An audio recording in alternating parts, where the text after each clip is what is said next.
Good morning, good evening, good night, wherever you may be on this great planet of ours. It is I, Mike Martins, your housing discussion guru. Welcome to another edition of Trends in the Housing Market. The date today is the 26th of September 2018, aka 27th for the most of the world. Here, Western Seaboard time, 6:29 p.m. It is I, Mike Martins, your housing discussion gurus. Are there people calling in? I will call you at the specific time that I mentioned I would call you at. And man, do I have an action-packed show for you guys. I'm going to try and cover every country as much as possible. If I don't, I'll make a makeup show for it. I need people from every one of these countries to call to add me on Skype. It's Mike Martins 1980. I just want to apologize in advance. My neighbor, like way down there, has been cutting his grass for the last 5.5 hours. So you might hear some lawnmower noise. I can't control that, guys. I have a better chance at, getting the sun to set faster. Steve the plumber was going to be on the show is saying he can't until after 10:30. No problem. We'll fit him in after 10:30. That's not a problem. 10:30 his time. Oh, yeah, that's not a problem. I'll fit him in. I got a lot of people on the show tonight, guys. Thanks for joining us. Mike Martins here. Mike Martin's channel. Oh my god, we already have people in the comment section. Holy smokes. Okay, guys, we're going to get our first guest on. We're going to get Rex, our man Rex, on the phone. Rex has been having a really hard time trying to sell his house. Let me give you a bit of a backstory. He had an offer. He was ready to sell at $1.3 million in Vancouver, and then he denied the deal because his real estate agent said he could get more because prices are going to keep going up. So let's get him on the phone. And now he's got an offer on the house. So we're going to be following this property. Maybe we'll look it up on MLS. I'm not too sure if he'll allow us that because he wants to remain private for purposes, those kind of purposes, work purposes or, Nowadays, if you're an affiliate of mine, it's actually bad. And, yo! Oh, hey! How are you? Do you know who this is? Hey, this is Mike Martins. That's right. Okay, bud. I know you're pushed. Rex Cohen. I know, Rex. So I know you're pressed for time and you don't have much time. What's going on? What's happening at your place in Vancouver? And what are you going to do? Okay, Rex. What's happening right now in Vancouver is there is going to be a slight price correction. And basically, last year was the peak of the housing market in the Lower Mainland. For instance, a house that was listed at $1.35 million last year is probably going to sell maybe for $1.15 if you sell now. But if you wait, it's going to drop another $200,000 by next year. I just got off the phone with a friend of mine in Toronto. And he says houses that were selling at 1.5 are now selling at 1.1. So the market is in correction, and this has to do with the global economy, with the trade war, with Trump and Xi Jinping in China. Okay. I think it's affordability is the issue, but what did the real estate agents tell you? Well, my real estate agent told me that my agent's still telling me that houses should still sell at a competitive price, but it looks like the agents don't know. The real estate agents don't know about the trade war or the global economy. How it's moving into a downturn cycle right now. I do have to agree with you on that. It is.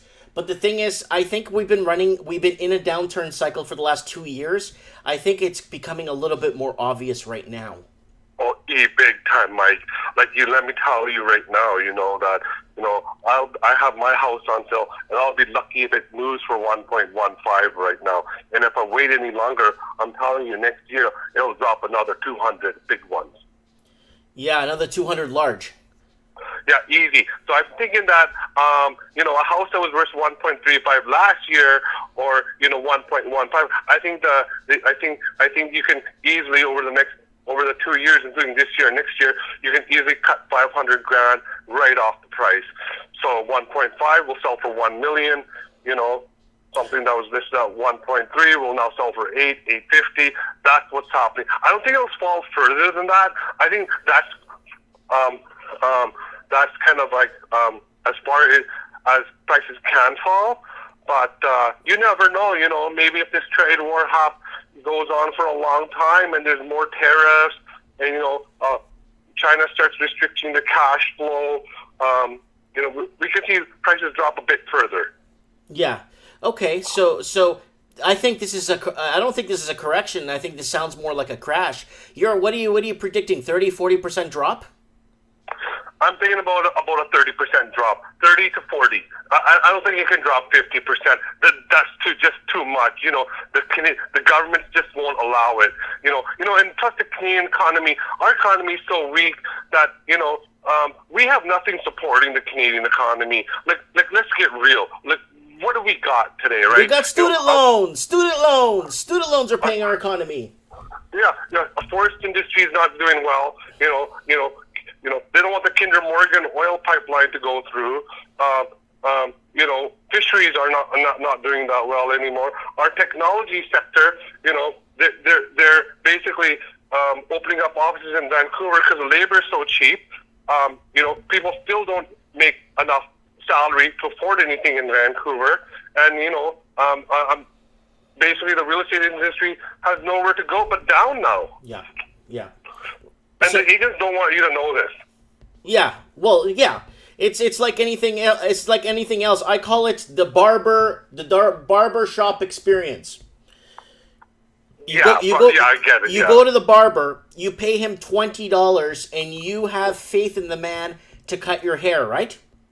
Yeah, exactly. Do you know why? Yeah. Do you know why you have faith in the man to cut your hair for $20? Because you can't cut your own hair.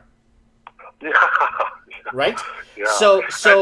So what's happening right now is it's a problem because it's become a big problem that people confided in their real estate agents, and it's become a nightmare. And they believe that, hey, my real estate agent is heavily educated, he knows what's best for me, and he knows what I need in my life. Yeah, the agents don't know what you need in your life. Believe me, they know what they need in their life. And you know what they need in their life? They need more money. But they don't know what you need in your life. Mm-hmm. So basically that's the bottom line with the real estate agents, with what's happening on the coast. And it's going to be a rude awakening. People think it's not going to happen. Believe me, I am in this game, and I'm feeling it. I'm not just seeing it happen, I'm feeling it happen, because that's my story. Last year I had a deal at 1.35, but I negated it. I hired a lawyer to negate the sale. I thought prices would continue to go up. Now I'm lucky to get 1.15 out of it. So you got really greedy. Well, I didn't get greedy. I was talking to some friends, and they're like, there's nowhere to build in Vancouver. You got mountains on one side, the ocean on the other side. You got so many people moving here from Asia, and they're coming in with lots of cash. So, prices have nowhere to go but up. And I believed it, I was like, maybe it'll go up another $500,000, $300,000. But apparently, they're coming down now. Plus, interest rates are going to be rising, maybe this month and by the end of the year. Could we see the house on MLS, or you want to keep it private? I mean, it doesn't show who you are. Well, I'd rather keep it private for now. Yeah. But there's another topic I did want to discuss with you, Mike Martins. Mm. And this, I hope to come back on your show again, but for another topic. Well, we'll have you on Mike in the Night. You said you had some. What do you want to discuss with us? Because you have a degree.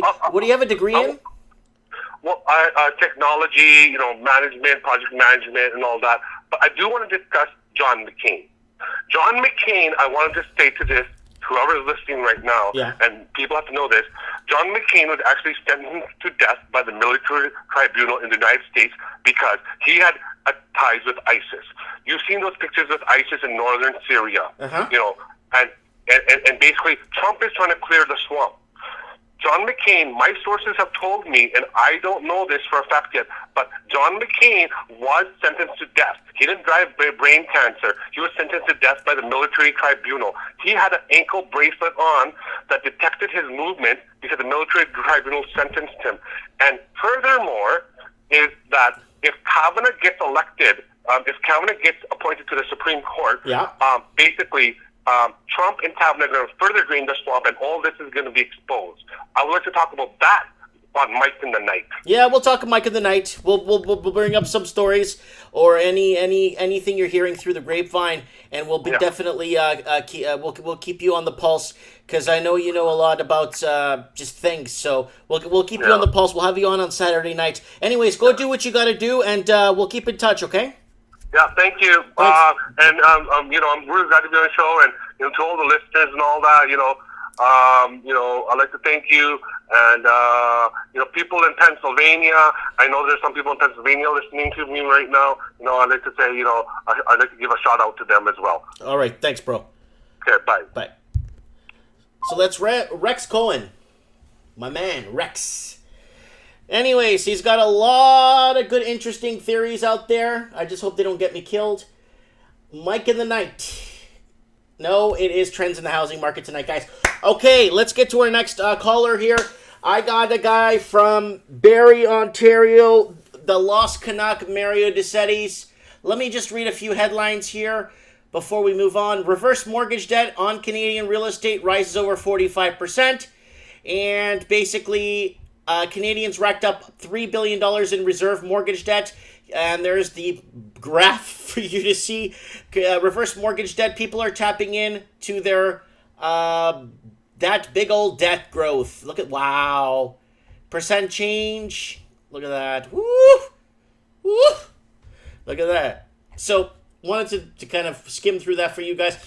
This is an interesting one because it always reminds me, like at 4 a.m. when I used to have cable. You get those infomercials on at night. Are you over 65? Do you own your house? Well, we can make your retirement easier and better. Let's get you a line of credit, or let's let you live off your home, and we'll own it by the time you are done racking up that loan to value and blah, blah, blah. Oh, my God. So this is what's happening right now. People tapping into the equity. Kevin Thompson in the comments is saying bidding wars are back, guys. Booming in Toronto's. Condos are booming in Toronto, says Alex. Bidding wars are back for condos. Well, it's just going to sink the ship even further. Affordability is not there. Everyone's leaving the GTA. Next article. Greater Toronto and Vancouver real estate markets are the fastest cooling in Canada. We know this already. Sales to new listing ratios. Let's check them out here. Oh, Christ. So here's the sales to new listings ratio. Look at Vancouver, man. What? August 27th to August to 2018. Look at the percentages. There's more. Oh wow. So there's less sales to new listings. That's what it is. Okay, yeah. So I'm just getting confused here by the bottom here. So there it is by percentages. Woo! Look at Niagara Falls, man. Yeah, a lot of people are moving out of these areas, out of the major cities. They just can't afford to be in them right now. And real estate of Toronto heats up fast. The markets are heating up. The fastest are Halifax, Montreal, and Ottawa. I read an article a few weeks back for the same thing that ties into this. Basically, what's happened is everyone left the GTA because it's very hard to get into the United States. A lot of people went to other places like Halifax, PEI, Prince Edward Island, Fredericton, all those places like that. People have been moving out to those areas. So here's the sales to new listings ratio change. And this is by percentage change. Here it is here. So look at this. Niagara, Vancouver, Toronto, Fraser Valley. Wow. It's in the... Look at that. All the way up here. And this is the sales to new listings ratio. The only places that are making sales are Montreal, Ottawa, and Halifax. Wow. GTA and Vancouver real estate are the fastest cooling markets. The fastest falling SNLRs are the Greater Toronto and Vancouver. Niagara had an SNLR sales to listings ratio, SNLR sales to 60.1% in August, down a whopping 23.05% compared to last year. Vancouver was the second fastest. I don't think Niagara Falls really counts. I think it's like 50 people living there. But Vancouver, for sure. Second fastest with a ratio of 52.8, down 18.01% from last year. Toronto's ratio fell 48.8%, down 17.71% from last year. All three of these markets saw massive price increases from 2015, so slowdown is no surprise. The fastest falling real estate markets are also the country's most expensive. All three of these markets are coming off record price gains, so some moderation is likely welcome. Despite the quick declines in ratios, almost no major market reached buyer's territory. Having spent so much time in seller's territory, it's a little weird not to see a balance struck. Guys, don't forget to follow Better Dwelling on Facebook. They're really good. So we're gonna get the Lost Canuck. He's got a story and a half for us. Hope it doesn't involve John McCain. Okay, here we go. Here he is. I'm going to give him a call. He's got a story and a half from us out of Barrie, Ontario.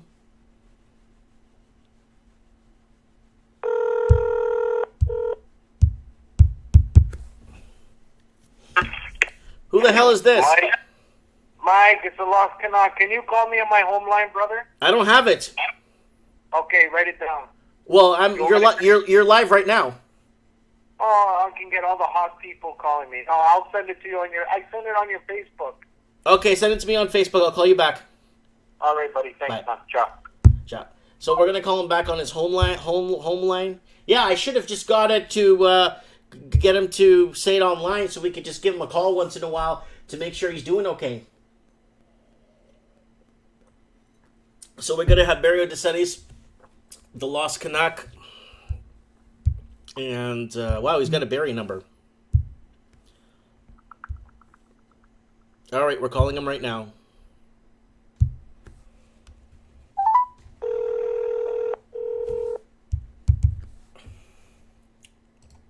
Hello. Yo. Hey, what's up, my brother? I miss you. Yeah, I miss you too, buddy. So, what's going on, babe? Okay, two things, man. You're going to go on your computer. Mm-hmm.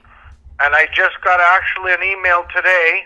Mm-hmm. It's a builder called Beaver Creek. Mm-hmm. Bear Creek. They are already sending out emails that their condos are going up. Their prices are going up on October 1st. So they're trying to push the sales. Oh, so can I ask a question? Yeah. Prices are going down.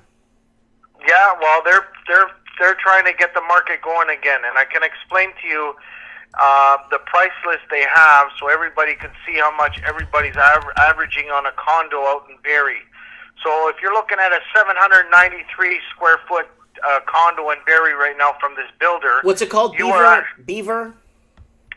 Creek Construction. No, it's Pratt Homes. Pratt Homes, and the actual job site is called Beaver Creek. Okay, here they are. Okay. Let me see where you are. And it's Beaver Creek. Condos, luxury. I see the luxury stuff, like $15 million, $9 million. No, that's the wrong one, man. I wish it was here in Barrie. I could have sold more in 2016. Mm-hmm. No. It's Pratt Homes. It's Beaver Creek. That's the name of the site. Okay, I'm finding all American stuff here. Okay. Oh, sorry. It's Beaver Creek Ridge. Sorry, Mike. Beaver. Sorry, not Beaver. I'm such a moron. Bear. Bear. Oh, okay. Creek Ridge. Okay. Okay. You They just just sent me an email today saying their prices are going up October 1st, so they hurry up before they're sold out. Oh, they're pulling one of those. Yes. That's what's happening up here. So I can explain to you what's going on in the square footage. So a 793 square foot condo is going for $422 per square foot. Oh, wow. Yeah. So now you ask me, how did you figure that? You do your price. I'll give you another one. Which one just freaked me right out? So a 1,390 square foot town condo will cost you $484,000, and it will cost you $348. $348. So the smaller the condo is, the more square footage you're paying. Even though it's a smaller price, people don't understand. They're paying way more for square footage. So now we're going to go to a detached, same site, same builder. Mm-hmm. A 2,700 home will cost you 290 square foot. Oh, I got it right here. Square foot. I Yeah. got it right here. So you're looking at almost double on the square footage price for half the price. It's almost 3 times the price. Wow. You know what I'm getting? Because you got a 2,700 square foot detached that's costing you 290 square feet, and then you got a condo at 793, and you're paying $422 a square foot. So you're paying a lot more to live in the sky. That's right. And You're then you paying got- 3 times the price. And then you got the strata fees too, right? That's right. That's right. And that's, people don't understand what's going on. So they're trying to push the market in the condos and the crazy prices to carry the float of the building of the detaches, especially these builders that spent money on these properties and these detached and townhouses. They're not selling to go to condos, and they try to boost it up their square footage, and that's what's going on. So they're going crazy trying to sell. I don't know about you, but in Barrie, if I had to pay $440,000 for 1,100 square foot to live in the sky, you might as well get a gun and shoot me. Yeah. I think it's outrageous. It's outrageous. And then what bothers me, Mike, so all the listeners can listen, is how they tell everybody, oh, the prices are going up on October 1st. So we're trying to put this message out there. It's up to you guys. The only way this builder succeeds in doing, you have to understand, this builder is huge up here in Barrie. Mm-hmm. They do what's called the minimum down payment. You only have to put $1,000, Mike, down to own that lot or unit, and you got to put $15,000 over a span of 6 months. So a lot of people are going to jump on this to just get in the market. Oh, That's why they sell. Oh my God, I think it's a huge mistake. Yes, it is. It's these people have to understand, once they do this, when the market starts to drop, they're stuck with I don't know what to tell you. Mm-hmm. I don't know what to tell you. But anyway, the reason why I called, Mike, is I wanted you to look up Fortress Development. I'll give you the company you can look up. Mm-hmm. And there's a whole list, so you can let the listeners and who's ever watching know. So the mortgage company that lost their license, and she actually had to trade it in because she got sued for $1.1 million by the, I guess you can say, the FSCO, which is the Financial Service Commission of Ontario. Mm-hmm. She had to trade in her license. So the company you look up is B, as in Bob, DMC Fortress.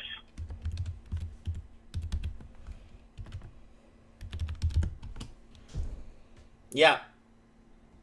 And what's happening is you're going to see on their website all the companies that have been transferred from one big company to the other. Not in BC. This is in Ontario. So BCMC Fortress? It's called B. Hold on a second, buddy. I'm so far ahead of you. It is BDMC. Ah. That's why I called you tonight. I was digging up this all week, and finally found some information. Here it is. All the people. Notice to lenders. Yeah. Okay, here's the list right here. You got it, buddy. Now go down. Mm-hmm. I'm going to explain to everybody what's going on. So what they did is they shifted over to another company, and look at all the builders that were linked to Fortress Development that got shut down. Oh my God. And this is just part of it. So you could see all the builders, all the projects that's going on that have been switched over.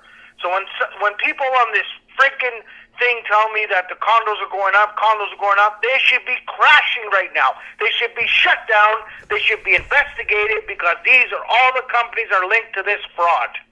Yeah, no, I see it right here. Glen Hills, Eden, Collier Center, Capital Punte, Brookdale, Bahaha, 6th and 10th. There's so many of them, man. Yeah, and that's just part of it. That's just one company under Fortress. But there's other ones that I'm trying to dig out, and I'll let you know once I get into them. Yeah. But this one I found, and I got it through, believe it or not, I got it through one of my subscribers that bought one of these investments off this company and sent me the link. So this is how I got the information. So, and the other thing, Mike, I want to make it clear to, there's a guy on my channel. His name is Baseline. Of course, he doesn't show his name. But anyway, I like to say thank you to Steve the Plumber and Crypto Markets, because what happened was this guy was criticizing me that I never bought, and I sold my house 5 years ago. I want everybody to know I sold my house on the boom time. I actually got 5 offers to sell my house. I wasn't planning to sell my townhouse, but we had 5 offers come to the door, and we sold it $67,000 more than we thought we can get. Okay, so we sold, and we're renting now. Yeah. And I've never been in so much peace for the last year and a half, almost 2 years. Yeah, it's 2 years now, that I'm actually just sitting here waiting. I don't care if you take it every month, because I know my money's sitting at the bank, and everybody else. I got Gary Medeiros. He's on the sidelines. He's the same thing. These people should not give up. Let the media do what they have to do, but time is coming. It's coming. There is no media. There is no media. You know what? You know what the media is? And Faith Goldie said it's yesterday at our protest. The media, right. The media is our family at the kitchen table, our family gatherings, friends and people outside. That's the media talking. That's what media is. It's not what's syndicated on television. I don't even have damn cable. I don't care what the media thinks. I know. And the other thing, Mike, so you can know that Fortress development. Yeah. I also found out they did a project in Barrie, and it's called the Colors Center. They actually had 314 investors. They invested $16.9 million in this project. Okay, we're not talking just people. We're talking pension funds, everything with this company. And they told everybody the property was worth, when it's done, $21 million. They got assessed it 2 months ago, $7 million. This is what's happening. Everybody's jumping on the ship. They're thinking, oh, I'm going to put money in here because this and that. I think people should stop investing into property and houses. Just stop. Let them figure out what's going on, because this is a time where people think it's just the housing, Mike. They just think it's the housing. They don't realize how many people are affected when it comes to pensions. And I'm telling you, we're getting hit. Everybody's affected. Every human being in the country is affected. And again, to Faith and her team, I really hope she puts a dent, because Toronto needs to be a tall city again. It hasn't been for a very, very long time. And they're the root of all real estate when it comes to Ontario, especially in Ontario. It's gotten out of hand. And if people think that they're going to go and buy in Barrie and get in the market, I want them to remember one thing, Mike, before I leave the show, is remember how much time you have to spend to get to work. Nobody puts a time on themselves how much it's worth. It's worth priceless. Your time is. Spend 2 hours to commute to one way. You're going to take 15 years off your life. Yep, in the car. Yeah, exactly. So I got your channel playing in the background, guys. Don't forget to subscribe to Mary DeSetti's The Lost Canuck. It looks like he's covering the Toronto Mayor, John Tory again. So he's covering what's going on there in Eastern Canada, in the province of Ontario, in the city of Barrie, Ontario. So you're having any fire sales or flash sale signs or... No, I haven't seen any, but I ran into one guy that actually works for the city. He didn't want to give me his name. I said, that's fine. He came up to me, Mike, when I was having a coffee, and he goes, hey, you're the Lost Canuck. I check out your channel. I said, you and Mike. I said, really? I said, you got to be kidding me. And then he goes, I work for the city. I do permits and stuff. And he says, Mario, I'm telling you, it's getting really bad. Oh, yeah. It's getting really bad. I got one of my guys on the ground there in Toronto that's doing third and fourth mortgies. Oh, my God. Yeah, he was on the show. He was with Alex. I talked to Steve on Monday night. He gave me a call. I can't wait till he talks to your show. And he's going to mention his story, what he wants to tell you, and he's going to make everybody in shock. Yeah, we're going to have him later on, 10:30 your time. So I'm gonna roll on. I'm going to get him on. Don't worry, I'll have him on here tonight. So what's going on in Vancouver, Mike? Tell me. Oh, I covered the two main stories here. Reverse mortgage debt on Canadian real estate mortgages rises 45%. So people are basically tapping into their equity to live. Yep. And another one here. This is a really good one, actually, from Better Toronto. Greater Toronto and Vancouver real estate markets are the fastest cooling in Canada. Cities like Halifax, Montreal, and Ottawa are growing right now. Yep. And we got buyers retreat from Metro Vancouver housing market over new taxes. So they're trying to blame or find the blame game. Remember I told you we're going to have a massive blame game? Well, the blame game is going to go well into 2019 and 2020 because they're trying to find out what is happening in the markets and who to blame for it. Because somebody's got to take the blame, right? That's right. That's right. And they don't want to take the blame. Everybody wants to take credit, but they don't want to take the blame. That's correct. That is 100% correct. So, yeah, I just wanted to, dude, thanks so much for these updates. It really means a lot. And I'll have you on Mike in the Night on a Saturday night if you want to discuss. Yeah, I'll come in. And by the way, that guy was correct about John McCain. I just wanted to throw that in. Oh, yeah. We're going to have him actually have him on the show Saturday night. So we're going to see what he has to say when it comes to, because he does have a lot of inside sources, and he does know quite a few people. Very surprisingly enough, he really does. So yeah, correct. you know, no one. But anyway, yeah. You and the wife and the kids, God bless you, buddy. I'm going to watch your show. Let everybody else call that give you some good information. Yes, sir. Thank you so much, and we'll keep in touch. Okay. Yep, you got it, buddy. Okay. Thanks, man. God bless Ciao, you. Bye. Ciao. So that's it, the Lost Canuck there we have on the show. And we got to see if I can get my housing specialist real quick in. Let me see where he is. Let's see if he picks up the phone. I hope he's not in jail. Let's see if he picks up. We got to get him. He's in downtown Vancouver right now as we speak. And we need to know what is going on the ground. There it goes. It's ringing. Let me see. As long as he is. Hey, Green. Yo. What's up, buddy? How are you? Are you busy? I am not for the next 20 minutes, but I'm going to my initiation. Being invited to become a full member of the Odd-Fellows. Oh, cool. Listen, you're live on the show right now. Oh God, man! You have to send me live. Yeah, I gotta send you live. You know what? It's okay. I'm a member of the Goodfellows too. Oh, are you? Yeah. So, if you got a few minutes, what's going on in Vancouver? What's happening with the price drops? It looks like Ottawa and Montreal and Halifax are outpacing Vancouver for sales to listings. Well, I mean, it comes down to the barrier to entry, which is right now financing.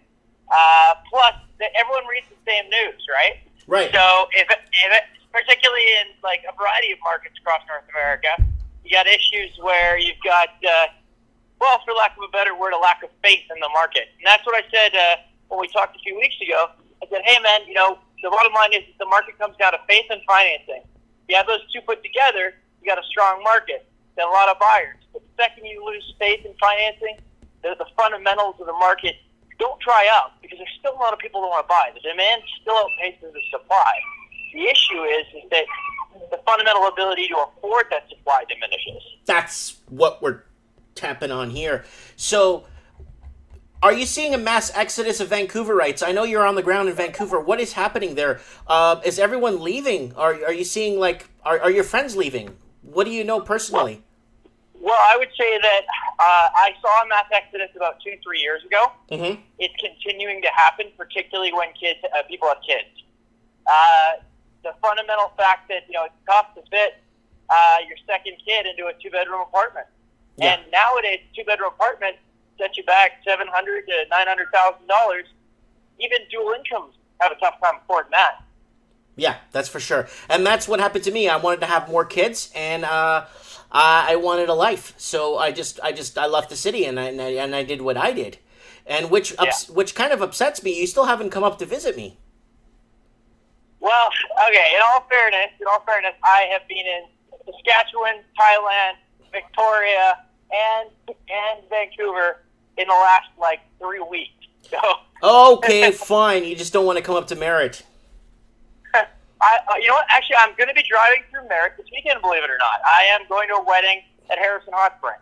Good. Come by and see me. I might be at the shop. Give me a call when you're in the area. I'd like to see you. Well, we're planning to head up kind of Friday night-ish and then come back down Sunday. So we'll try and line it up. Oh, for sure, for sure. So what are you forecasting Q4 right now? Q4 in the markets in Vancouver. What are you forecasting for Q4? Volumes drop, prices drop slightly. Okay.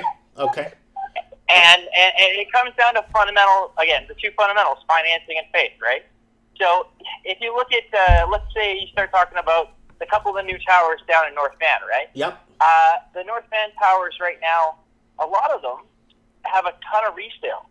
So what's happening is there's a lot of people who are in the market, who are in the towers, who are basically buying out the people who could actually afford to move, or actually wanted to move in. A lot of speculators are flipping. And, an example of that is the Sealand Towers. You look at how many active listings there are in the Sealand Towers right now, that's 400 units, right? Yeah. So 400 units doesn't seem like that many. It's right by Second Narrows Bridge there, or I guess it's called Ironworkers Memorial now. But out of that 400 units, there's 40 active listings. Wow. So 10%. 10%. So what's funny about that is that there has been, if you look at the transition in active listings, there has been a 5-6% decrease in pricing on some of the units. But those are, generally speaking, people who already have made $150,000 to $200,000 profit, assuming that they could sell it at today's prices, over what they bought it for. Okay, yeah.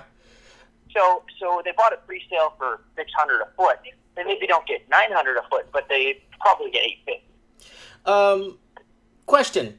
I got an article from the Vancouver Sun up here. Buyers retreat from Metro Vancouver housing market over new taxes.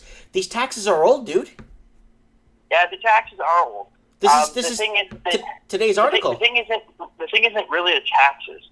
The thing is the financing. So the stress test became applicable in the spring, but because everybody is allowed to lock in rates for 90 to 120 days, depending on if you have a good banker, that means that you don't actually see the repercussions of the restructuring of the stress test and financing until 90 to 120 days after that. That's correct. So we saw a dropout in the summer. Now, if you look at historical volumes and historical patterns of buyers, July and August always see a pretty substantial drop in demand, right? Demand organically drops all the time. The difference is that September's not coming back as aggressively as it should be, and the reason why it's not is because people have lost the faith. Yeah, that's again affordability and the stress testing and all the gearing that's going. It's like a vice. It's like it's stuck in a vice, and people are having a really tough time selling because they're having a lot of people are having a tough time qualifying. Right. But let's put it this way: I have a buddy who's one of the top agents in North Van. He's platinum level, well known, like very well known. So I won't use his name. But the bottom line is, of his 10 active listings in the last few months, he's had to drop 3 or 4. But those sellers are basically saying, no, we're not going to sell. We're just going to reposition for rental for a year or two, wait for the market to turn. So what you won't see a mass exodus, a mass dumping of product. And you need that mass dumping of product to drop prices. Right. What you will see, though, is a stagnation. Right. Huge stagnation. And so rather than them selling at a huge discount and getting out, what they're all doing is they're going, well, the rental market is so desperate. What we'll do is we'll just barely cover our debt service and put a renter in there for a year or two to cover off our risk and wait for the market to turn back around in our favor. Well, and so, it's funny because, I know a bunch of sellers who are making that same decision right now. Interesting. But did you see, that's a good way of, I guess you could... Did you hear about Horgan? Who? Did you hear about Horgan's announcement today? Tell us, what happened? Horgan officially threatened to this morning, and according to sources, I got to verify this, I haven't actually seen this officially in the news, but according to several sources, has gotten rid of the 2% plus CPI cap. He's gotten rid of the 2%. Oh, that's right. I saw that today, actually. Yes, the NDP, right? Yep. I saw that today. I actually read through that. I skimmed through that today, yes. So it's going to be cheap. So that is a big big deal Mm-hmm. because that means all the apartment owners and all the guys who bought apartments recently basically lost their entire exit strategy, basically have lost their ability to have cash flow growth fast enough to dig them out of an over-leveraged situation. Yes. With interest rates potentially trending up, their exit strategy is gone. Now, what you're going to see happen is Horgan's actually exacerbated the problem. He hasn't fixed the problem. So it's because the rate with which rents were raised went up from 4% to 4.5%, which in the grand scheme of things is very little. Yeah. You know, for a typical $2,000 two-bedroom kind of thing, that's not even $100 a year, right? Like a month. It's not a big deal. Mm-hmm. But what you're seeing is you're seeing the newspapers go to town on them. So rather than being practical and looking at it from an economic standpoint and going, how do I increase the supply of rentals, which means you have to incentivize financially people to build them or convert them or make them more economically viable. Mm-hmm. Rather than doing that, what he's done is he's gone, I'm going to pander to my base. I'm going to get rid of that interest rate gap issue. And I'm basically going to go and I'm going to disincentivize people from building or renovating. Okay, so rentals. so basically it's not worth the while anymore for the investor. Exactly. But here's where it gets interesting. Mm-hmm. Is it actually incentivizes the investor who's already in Yes. to renovate. It actually incentivizes the landlord to be bad to their tenant. Well, that's horrible. Rent evictions is horrible. Where people get basically, guys watching the show, especially overseas, rent eviction is when someone gets kicked out of the property, so they have to do renovations on it, but they're just doing that to raise the rent for the next person to come in. But hold on, it backfired in Sydney. It backfired big time in Sydney. The vacancy rate for rentals in Sydney is through the roof. Yep. And so now there's going to be a lack of supply coming on it. Yep. You're going to see a serious problem where there was plans for tens of thousands of units to be built in rental format, and you go see the Goodman report to get details on that. Mm-hmm. They have a very elaborate, involved process in that. But what they've done is they've incentivized landlords now to get around the rent ceiling, and it is effectively a rent ceiling. It's a rent cap, very similar to what you'd see in New York back in the day. Mm-hmm. So what's happened is now the landlords have no choice. The only way they can make money on a deal is to evict. That's horrible. It's people. It's playing with people's lives is what they're doing, right? Well, there's a bit of a debate here, and it's really a young versus old debate. And it's ironic because the old vote, the young don't. So which base does it pander to? He panders to the old. Mm-hmm. But if you look at it from a young versus old perspective, really it comes down to the fact that, well, they pander to the old because the old are the ones who are currently there and will vote and make a big deal to get evicted. But why should the young have to pay double or triple as much rent for a very comparable unit when the old are getting to cruise by and force the landlords to leverage the young harder in order to break even? Yeah, that's... So, I'm not entirely against the renovation policies. Mm-hmm. It's not necessarily a bad thing because it does potentially, one, fix a bunch of very old, very beat up units which need repairs. I mean, most of our inventory stock was built in the 60s, it's wood frame, and it's falling apart because there's no financial incentive for the landlord to maintain it. Right. Well, there's very little room. There's very little room to work with unless they paid it off back in the 70s and 80s, right? Yeah, exactly. So, and for that matter, most smart investors that did pay it off in the 70s and 80s would have refied and bought 2 or 3 more. Mm-hmm. Mm-hmm. That's so right. If you look at it from that perspective, it doesn't really work to Horgan. Horgan's just doing this for political purposes. It absolutely does not help the renter. Yeah, because if this is, I see your perspective, and it makes a lot more sense than what they were, trying to get us to believe on the news. Now, while I'm not against the NDP, I am a card-carrying liberal. While I am not against the NDP, their policy is strictly a pander. It has absolutely nothing to do with economics or fundamentals, and will exacerbate the problem rather than help it. Oh yeah, I think it's just a temporary patch to make the people feel better, so the people feel like they got to win. You know what I mean? Yeah, and then that's exactly what it is. It's just the same as when the Liberals were trying to keep control. When they implemented the foreign owners tax, it actually didn't really work because all someone had to do was put it through a corp or run it through a different name, a shell company, or structure it through a shell company, or run it through a bear trust. And all of a sudden, because the federal capital appreciation tax had changed anyways, there was no financial incentive for them not to do it, and they got to avoid the taxes.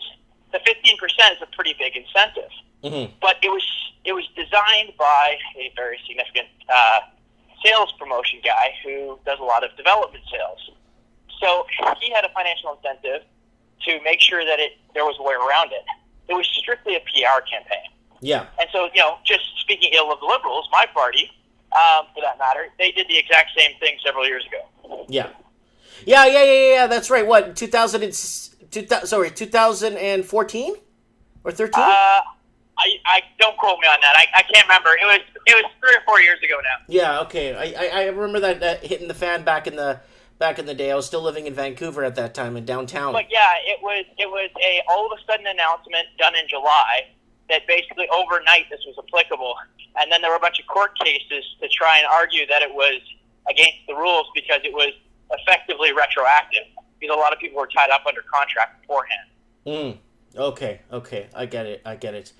Okay, well, yeah, you know what? I appreciate your feedback. You gave us your Q1 perspective for the end of this year, where things are. So you said light drop and less listings. Houses will stagnate because people will start positioning them into rentals as opposed to selling them if they can't get what they want for the homes, right? And yeah, I mean, you look at it as a fundamental hold position, right? Yeah. Where else can you get 5 and 8 times leverage with 4 to 6% capital appreciation per annum? Yeah. You can't. Yeah. It makes it makes a lot of sense on paper. Yeah, it does. Okay. All right. Well, I have to go, but talk to you soon. Thank you so much for being here, and we'll talk very soon. I appreciate it. All right. Bye. Good night. All right, that's our man. That's our man, Jessup there, Jacinto. Thank you for being on the show. So, okay, so we are. Wow, we got already like 4 guests on the show, 3 guests on the show, back to back. And so we got our guy Jessup from Vancouver. We got Rex, who's selling in Vancouver and trying to get out ASAP. And then we had Mario DeCetti's in Ontario, Barrie, Ontario, who is taking care of business down there in the Ontario. We'll get Steve the Plumber on later. It's still too early for him. So what we're gonna do is we're gonna head over to, where are we heading over to, guys? Okay. Yeah, let's see if my guy is here. My man Sam has been messaging me all day long. Let's see if he picks up. And he's in Australia. He really wants to be on the show. So let's see what he's got to tell us. Let's see if he picks up the phone.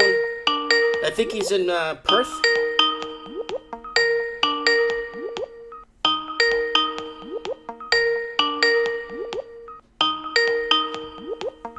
Remember, guys, it's a one-man show for me.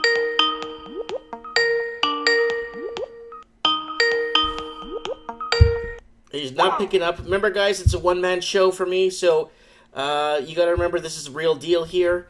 I'm not, I'm doing it on my own here, and I don't have a secretary taking care of business on the back end here. So let's continue here. GTA home sales shake off a very dark period. Very dark period. Oh, let's see. We got John Doe here. That looks like wants to be on the show. Let's see if he wants to be on the show. Where is he from? He is from somewhere in Australia too. So we'll give him a call right now. He's in Perth. Yeah, he's in Perth. So let's see if he's available to chat with us to tell us what is going on his side of the market or what's going on.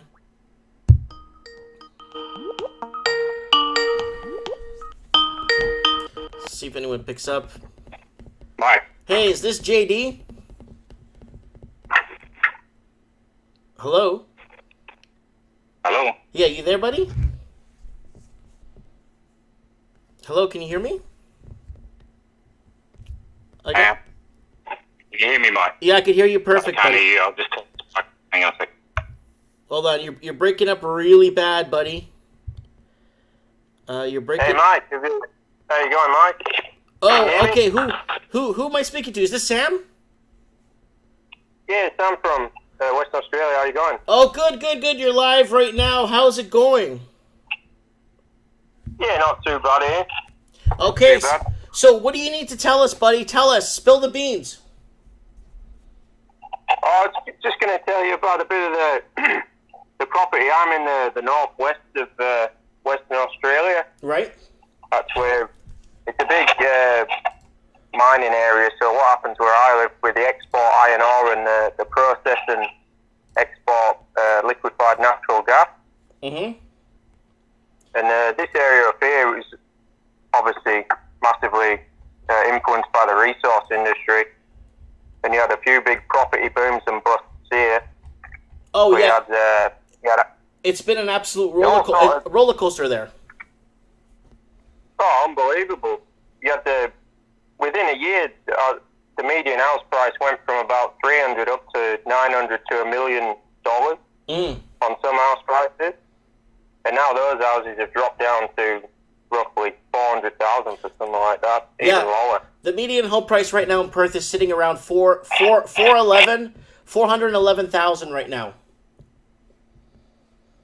So, yeah, that's right. I mean, up here it's a bit more influenced by the construction because we had massive fluctuations in population because there's some huge resource projects. They built gas plants and what have you, because they had a huge influx of people building a gas plant here, and then at the same time they were building houses like you couldn't believe. So, so what happened was all that construction finished around about the same time, and at the same time you had the construction finished, so most of the workers were fly out and from eastern states too, so you had heaps of people leaving town.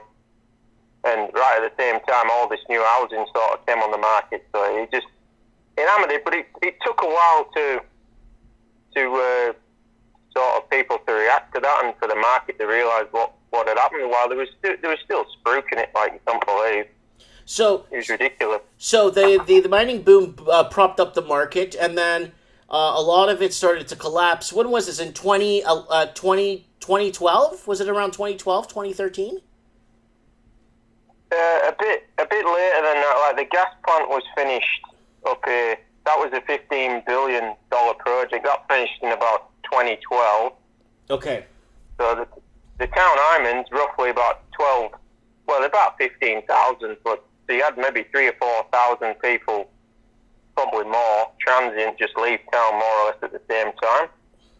So have you seen a mass exodus of people leaving your area to other parts of other parts in Australia?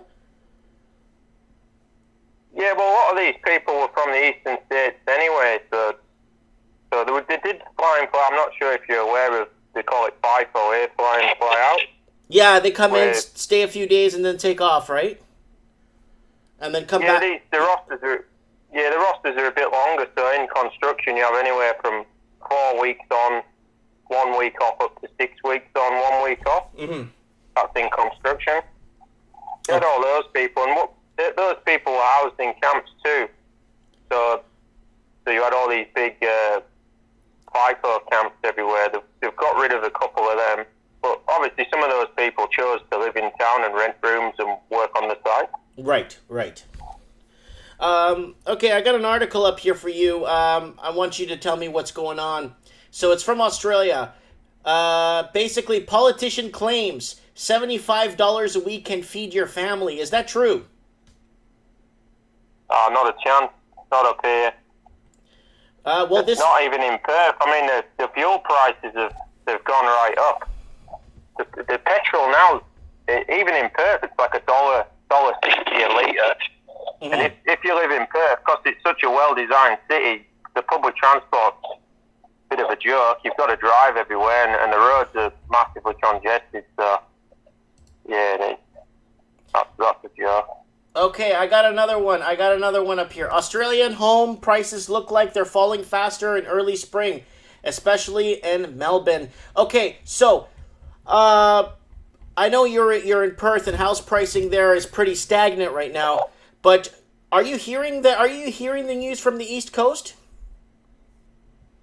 No, 'cause I don't live in Perth, Mike. I live 1,600 kilometres north of Perth in a regional area. Whoa! In Vancouver. Whoa! Okay, so are you getting ripples? Are you getting waves? Are you hearing about it out where you are? No, like I said, we had the massive resources boom. It was basically a construction boom. Yeah. For iron ore and natural gas. So we had that. So we had our market go from, say, a $200,000 house shot up to $800,000 to $1 million. Yeah. And then drop back down to 200,000. Wow. So I got a friend. He bought a house for $820,000 in this town I live in, and it's probably worth about $230,000, $240,000 now. Whoa, 230 large? Yeah. Holy smokes! So that's like a 70% loss. Unbelievable. Yeah, I mean, definitely that's across the board up here, but you can still earn it. You can earn a good wage up here, Mike, and roughly, but it does cost a bit to live because you're in a cyclone prone area, so your house insurance for the year is about $2,000 plus your rates would be $2,000, and it's a desert area, so it's very hot, so you got to run the air conditioning in summer just about all the time. Yeah, to keep it. Wow. Well, Perth, but the thing with Perth, it's more or less, it's so reliant on resources. It's not funny. I mean, when the iron ore price dropped, they start scaling back all these projects and everything else, and a lot of the supply for all the mine sites and some engineering services are all based in Perth for the mines. And of course, a lot of people in West Australia live in Perth. They work in the resource industry. So about 20 iron ore price, we got up to nearly $200 a ton, and then it dropped down to nearly $40 a ton. Wow. So some of the company's cost to produce a ton was $60 to $80. So they were in. It's like the oil crash. Oil crash of 2014. The big oil crash of 2014, you had countries like Angola, Venezuela, Canada, other countries basically suffer from the oil drop that were heavily dependent on oil. Western Australia was heavily dependent on minerals. Boom. Everything was back to minerals. Boom. Minerals crash. Look what you have. A mess. We had the same thing here because there's a lot of oil and gas in West Australia. Mm-hmm. So, because I did leave there and go work for an oil field services company for a couple of years, and they were massively into exploration, so well testing. Like you say, in 2014, that all died off, and a lot of these companies, the oil field services companies took a massive hit, and a lot of them are all based in Perth. Oh, wow. So, too much heavily dependence in the region. Too much heavily dependent on the region. And that's what happens when you stack all your cards or you put all your eggs in the one basket, right? Yeah, exactly. Yeah, and that's what happens. But you get people spruiking the market too, and a lot of these investment properties. I mean, it's a massive push to get your investment portfolio up and going, but they were pushing for people to invest in these resource towns. That they're so. The price fluctuations of housing, like I described, is unbelievable, So the people were buying in here like $800 to $1 million as an investment property, and at the time time, the rents were up around $2,000 a week. It was ridiculous. $2,000 a week or 2,000 pesos? $2,000 a week. I'm not joking. Holy Christ! That's like $110,000 a year. Holy. Yeah, just to rent somewhere. So you had multiple people renting one house, but see, the thing is, you could get your investment property at that price, and you could service your mortgage with a rent. That's right. That's correct. The same thing. A lot of people left these towns, and the rents plummeted. You know, you had a house that was $2,000 a week to rent, dropped down to $400. You know, so it was like there was so many houses up here in mortgagee in possession. You know, the banks were just selling them off. Yeah. Wow. Bank repos too, right?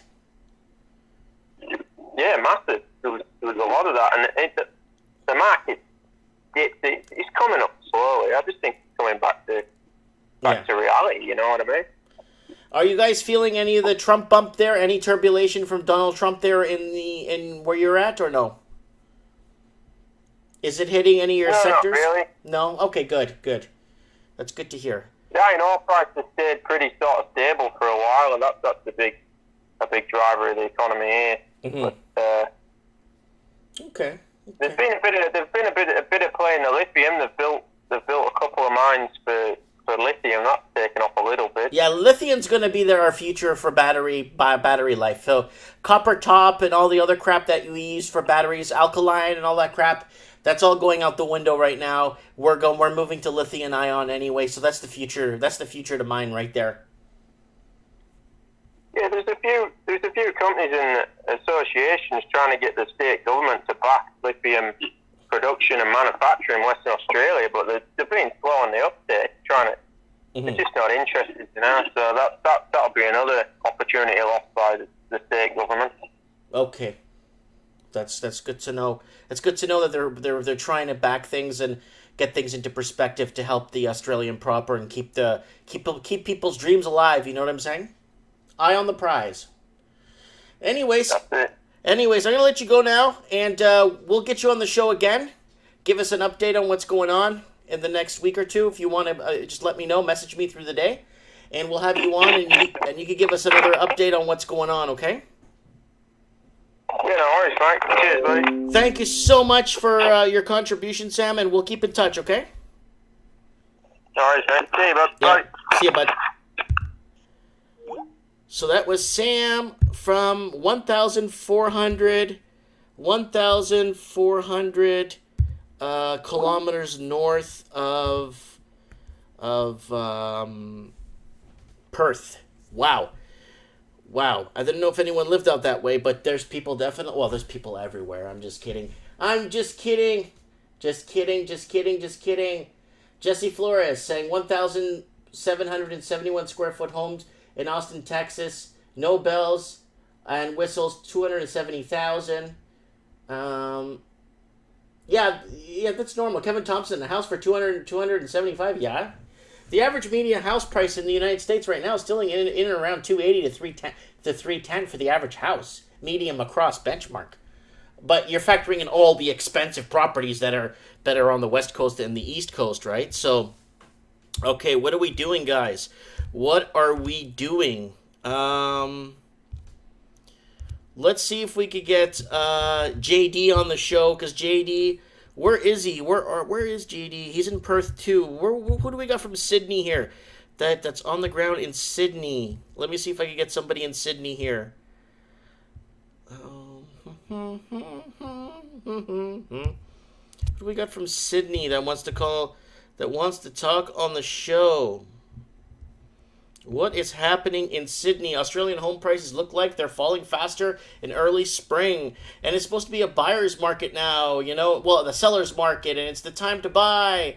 And this is the great thing to do, and blah, blah, blah. It's so good, and it's spring in the air. It's time to buy. So who do we have here? Man, there's no one online right now. Guys, make sure you turn on your Skypes. If you are in Sydney region or Melbourne region,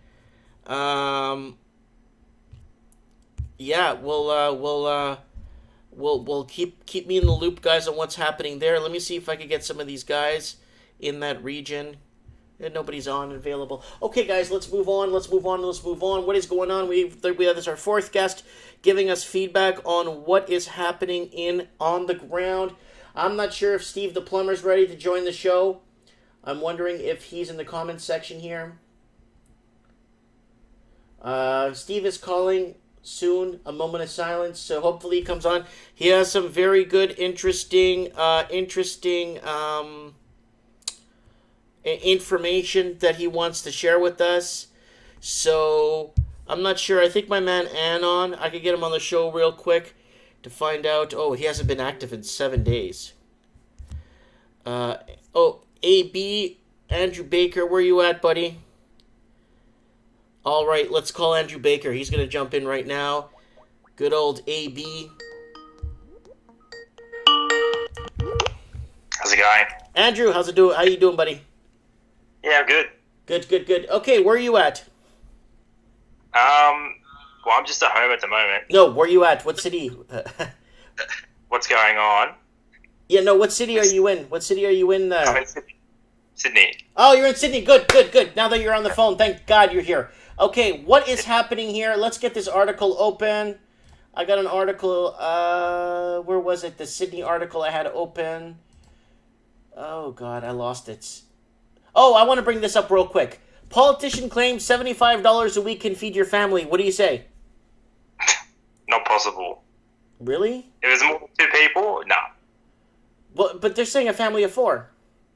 No, impossible. Not even close. My girlfriend and I spend $60 a week on groceries. So, yeah. If they're spending $75 for 4 people, then they're living on tin food. Or cardboard. Yeah, pretty much, yeah. Okay, so let's move on to the next one.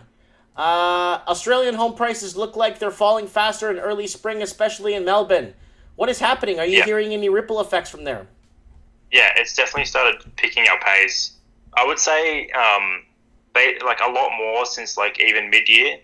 In the last 3-4 months has been really, it's sped up quite a bit. But I think that's a lot to do with the Royal Commission. Mm-hmm. Well, yeah. the Royal Commission is I keep saying this and I'm going to keep saying this again. Why wasn't this put back? Why wasn't this commission put back in place in the 1980s when a lot of the banking sectors became deregulated and this fractional reserve lending started taking over? Why didn't they put the Royal Commission in back in those days to make sure that banks and weren't defrauding their customers?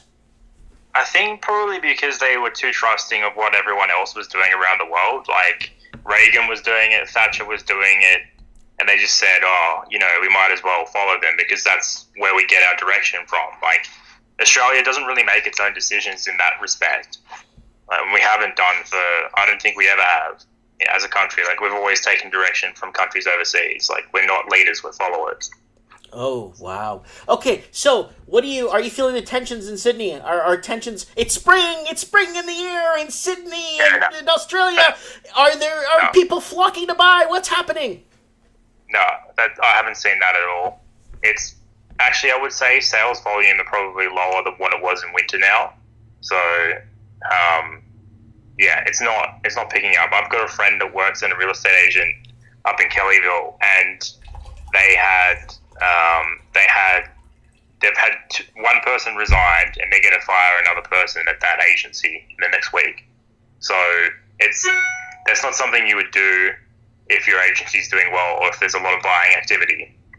Oh, okay. So you're seeing the listings to sales ratio. What do you put it at? What do you think it's at? Well, auction clearances are about 40 to 45%. It depends on where you're looking. Like Melbourne's probably a little bit higher than that. Melbourne, I would say, is like 50%. Okay. Other states is lower, but yeah, then there's nothing that's like, because you start when you're looking at like end of 2016 or like this time 2 years ago, mm-hmm. Clearance rates were like 80-85%, and then now like 45-50. Whoa! So it's big difference. Plus, you've got extra construction as well. So it's not just the fact that I forgot about the Crane. You're living in Crane City. Yeah. Oh, I forgot you live in Crane City. Oh my God, yes. He has more cranes than like all of North America combined, or something ridiculous like that. Yeah, it was 566 was the crane counts in one. I don't know, five city blocks. Sydney has like 300 cranes. Okay, just Sydney. That's phenomenal. And okay. So what are you forecasting for Q4? Q4 is going to kick off in a week. Q4 in Sydney area. What are you forecasting? I think it's going to start accelerating the prices coming down because we've got a bunch of things coming up. Remember I was telling you about the self-managed superannuation borrowing? Mm-hmm. How people could borrow through self-managed super? The last of the large companies that do that has said that they're going to stop issuing those loans or renewing those loans by October 20th of this year. So they've got like less than a month to refinance them or sell, or pay the loan in full, which is not going to happen. So and then what? That's the interest-only mortgages, right? No. This is people buying through superannuation. Oh, okay. So what about interest-only? Okay, that's a nightmare on its own. But what about interest-only mortgages coming up for renewals? So there's a company. Westpac has recently come out and said that they're not going to renew a bunch of people's loans on interest only, even loans that are not due for expiry until next year. Mm-hmm. And they've given those people up until October the 20th again, so it's the same date to refinance elsewhere. So they've got a month to refinance their loan elsewhere, which I don't think is going to... Well, no. You're going to have to get an appraisal done. You're going to have to get... someone to go out and check the property, an inspection, then you have to find a potential buyer, then they have to put in an offer. They're giving them a month. They're going to leave him out in the cold. They can either refinance somewhere else or they can sell. So they're not going to be able to. There's a lot of them that won't be able to refinance because if the bank is kicking them off their books, then no one else is going to give them a loan either. So basically, that will probably result in a bunch of forced sales. I don't know how many of those there are, but I'd assume it would be in the thousands of properties. Are you seeing a lot of for sale signs up right now? For sale or forced? I mean, as in they're going to force them to sell, not for sale. I mean, there'll be like mortgaging and possession sales. Oh. Not. Yeah. What about for sale? Like regular people just, hey, I got to sell this before the poop. I think, there is, but I think there's a lot of people going, the market's just going to dip a little bit and I'll sell when it starts picking back up. But I think they're underestimating how far it's going to go down and for how long it's going to go down. What do you predict? What do you predict? 20, 30, 40%? What are you predicting? In Sydney or nationwide? Well, let's start with Sydney first. Well, I think Sydney still has another at least 20 to 30% to fall. Okay. But again, there's some areas that have already fallen 20%. So those areas I think will probably halve from their peak. Okay.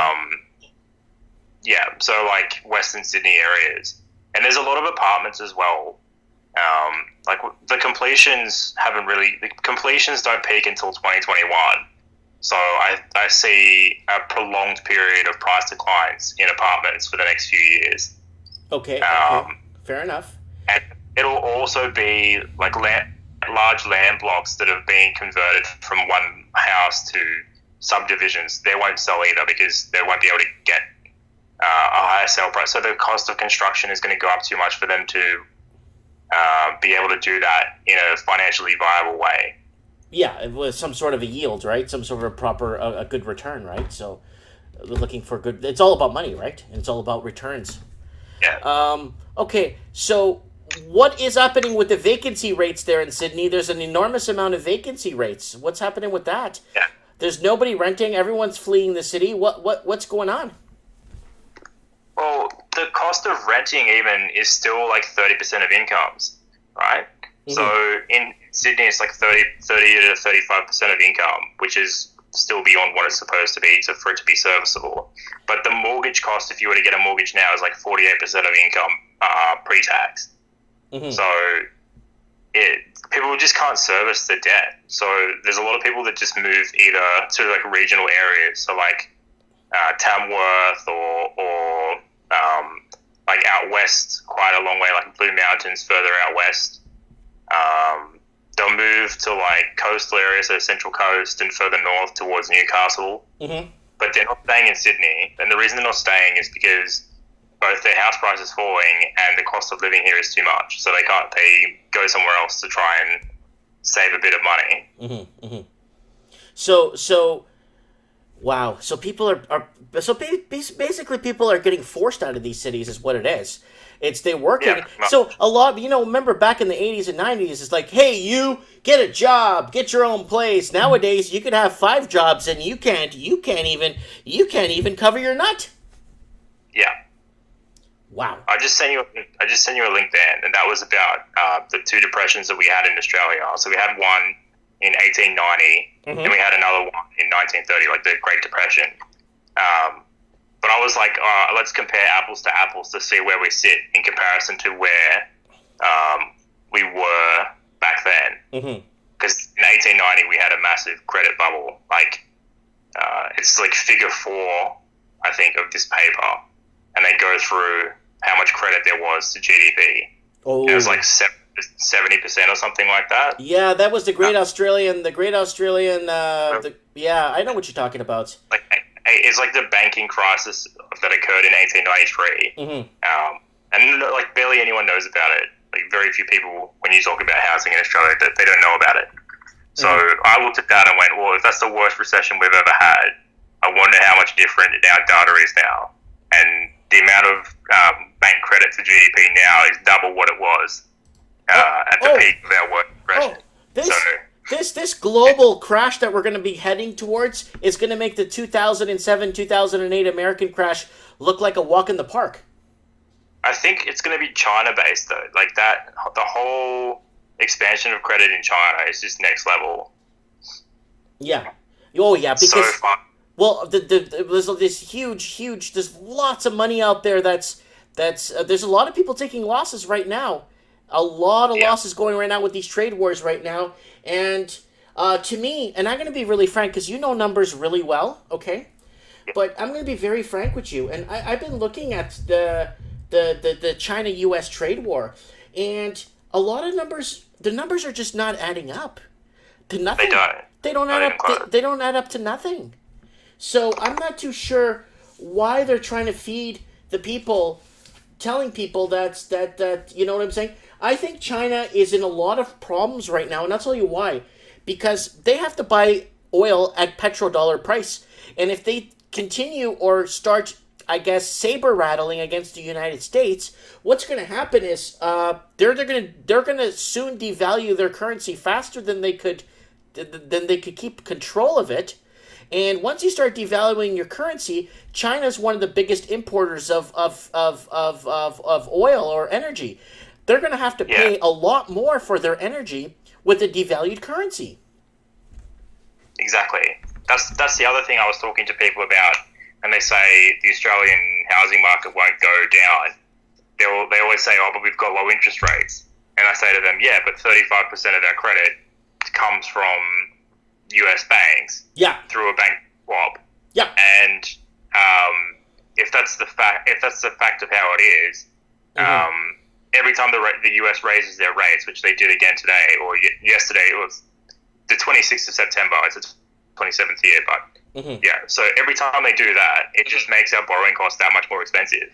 And if we decide to cut rates, we're just going to devalue our currency, so we won't be able to service the bank bill swaps we have to pay for anyway. So it doesn't really matter what we do with our rates. It's still going to be more expensive for us anyway. Regardless, it gets passed on. Yeah. It's an excise tax.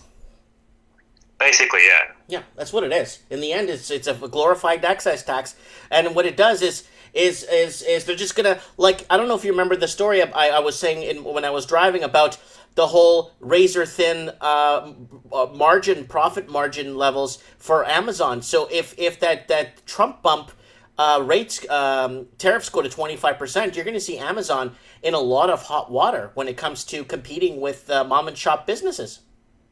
Yeah. You know, and what's going to happen with Walmart, because Walmart shut everybody down. Guess what's going to happen to Walmart? They're just going to dictate what the prices are going to be going forward, because no one now could afford to open a business. Why? Because do you think the CEOs and the top end people of Walmart or the higher enchilades of Walmart, do you think they're actually going to eat that 25% tariff? Hell no, they're just going to pass it on to the consumer. Yeah, exactly. So people don't know how expensive things are going to be getting in the next 2 to 3 years. I think the fuel thing is a huge issue as well. Mm-hmm.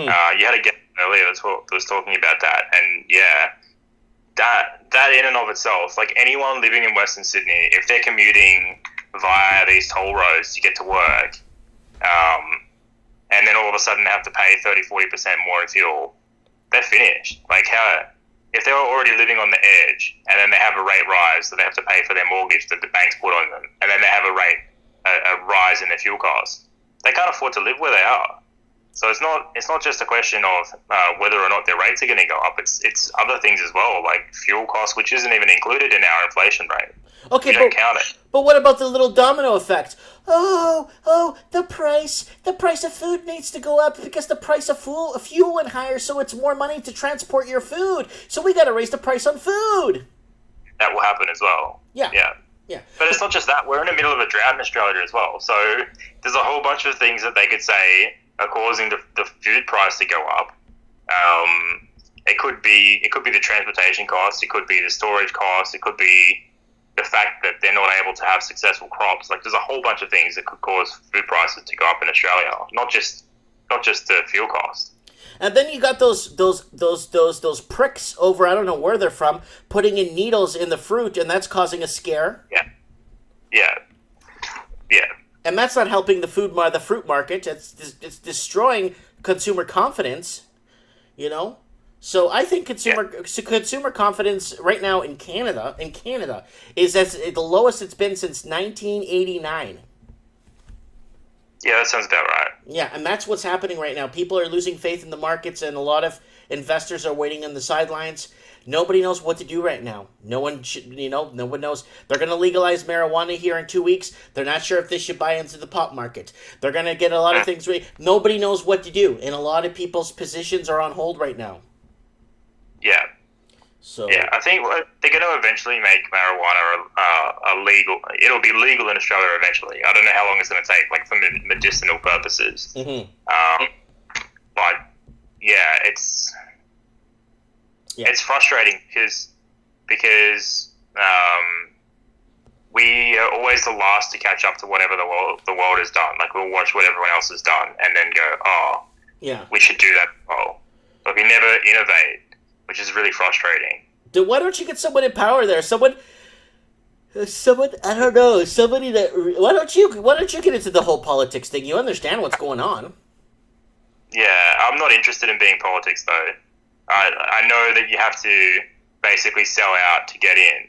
Yeah. Because if you don't sell out, then you won't get funding for your campaign, and no one's going to hear what your voice is. Yeah. So you could have the best ideas, but no one will know because you're not part of the majors. Yeah, you're right.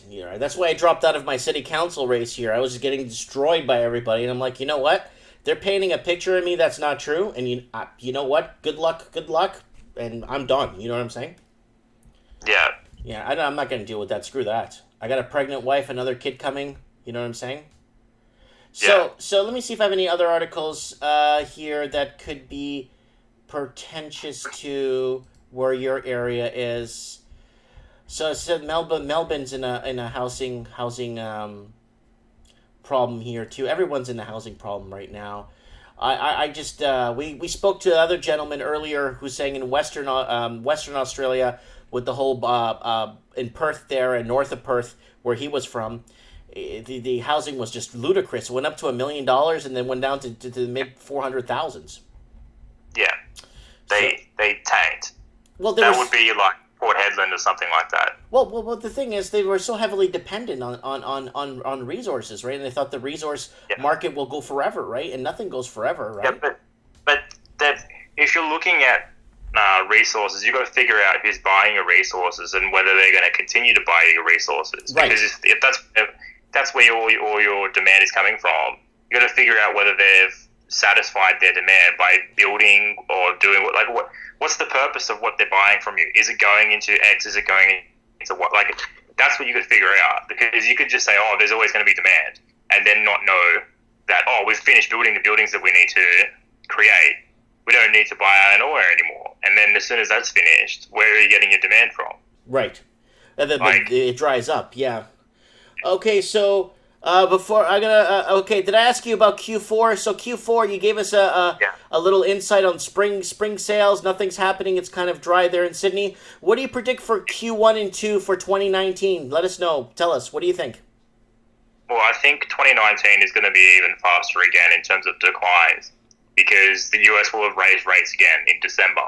So our bank bill swap rate is going to go up in the next few weeks, which means the banks are probably going to raise rates in the next month or two.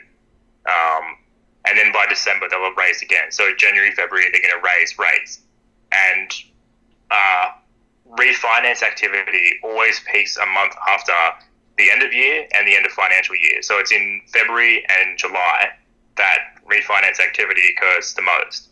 So I think in February we're going to face a bunch of issues, and it will have accelerated in terms of how much mortgage stress there is. Okay, yeah, well, that makes perfect sense, and that was with my guy and the other guy I spoke to in Vancouver. I don't know if you heard him. He said the same thing. Affordability is key. Affordability and getting the financing is key, right? And the financing has always been the biggest. In any country that has a lot of private debt, the marginal buyer is always credit dependent. So it doesn't matter. It doesn't matter what the price is. It could be $1 million, it could be $5 million, but it all depends on their purchasing power. That's right. And if they can't borrow that extra amount, then it doesn't matter how much the market says it's worth. No one's going to pay for that. That's correct. So that's 1,000,000% correct. You're right on the ball with that. So anyways, yeah, dude, thanks for jumping in here. It's always good to get a good, fresh look on what's happening in the Sydney and surrounding areas. And, okay, one last question. Is oil going to go up in the next quarter or down? I'm predicting it's going to go way up. Up. Yeah, I think it's going to go up. What are you predicting, $10? The fact that Iran is, being heavily sanctioned, I think is going to have a big impact on the crude oil prices, because they also have trade relationships with a lot of other Middle Eastern countries. So I think that will have a big issue. And so the relationship between a bunch of those BRICS countries is going to be heavily impacted, because a bunch of them are really reliant on crude oil not being too high. So Russia likes it because they're an oil exporter, but other countries like China, Brazil, and India don't like high wholesale energy commodity prices, because their economy is developing and they rely on energy costs being low so they can catch up to the rest of the developed world. That's right. That's correct. And that's I read a book about that a few years back. It's called the carbon oil crude effect or something, where a lot of countries, industrial countries that are just coming out of the industrial age into the technology age, are having a tough time getting in the fuel and minerals required to keep them up to speed with the rest of the world. Yeah. Well, Australia's always behind with the amount of reserves we have. We don't have enough in reserve to be able to. We're supposed to have 3 months. We have 45 days. So we have half the reserves that we're supposed to have. And if we were to catch up, we'd have to pay a really high price for the commodity, because all of a sudden, what we could have bought in 2016 for $29 a barrel is now almost $80 a barrel. So we've more than doubled the cost of how much our reserves would have had to have been on a rolling basis. Mm-hmm. We just haven't any foresight. It's just stupid. Oh, hold on. One last question. What's the price of gas in your area per liter? Oh, $1.80 to $1.90. Wow. Yeah. Everyone in the comment section is commenting the price of gas. Petrol price right now in New Zealand is $2.50. That works out to about $1.75 Australian, right?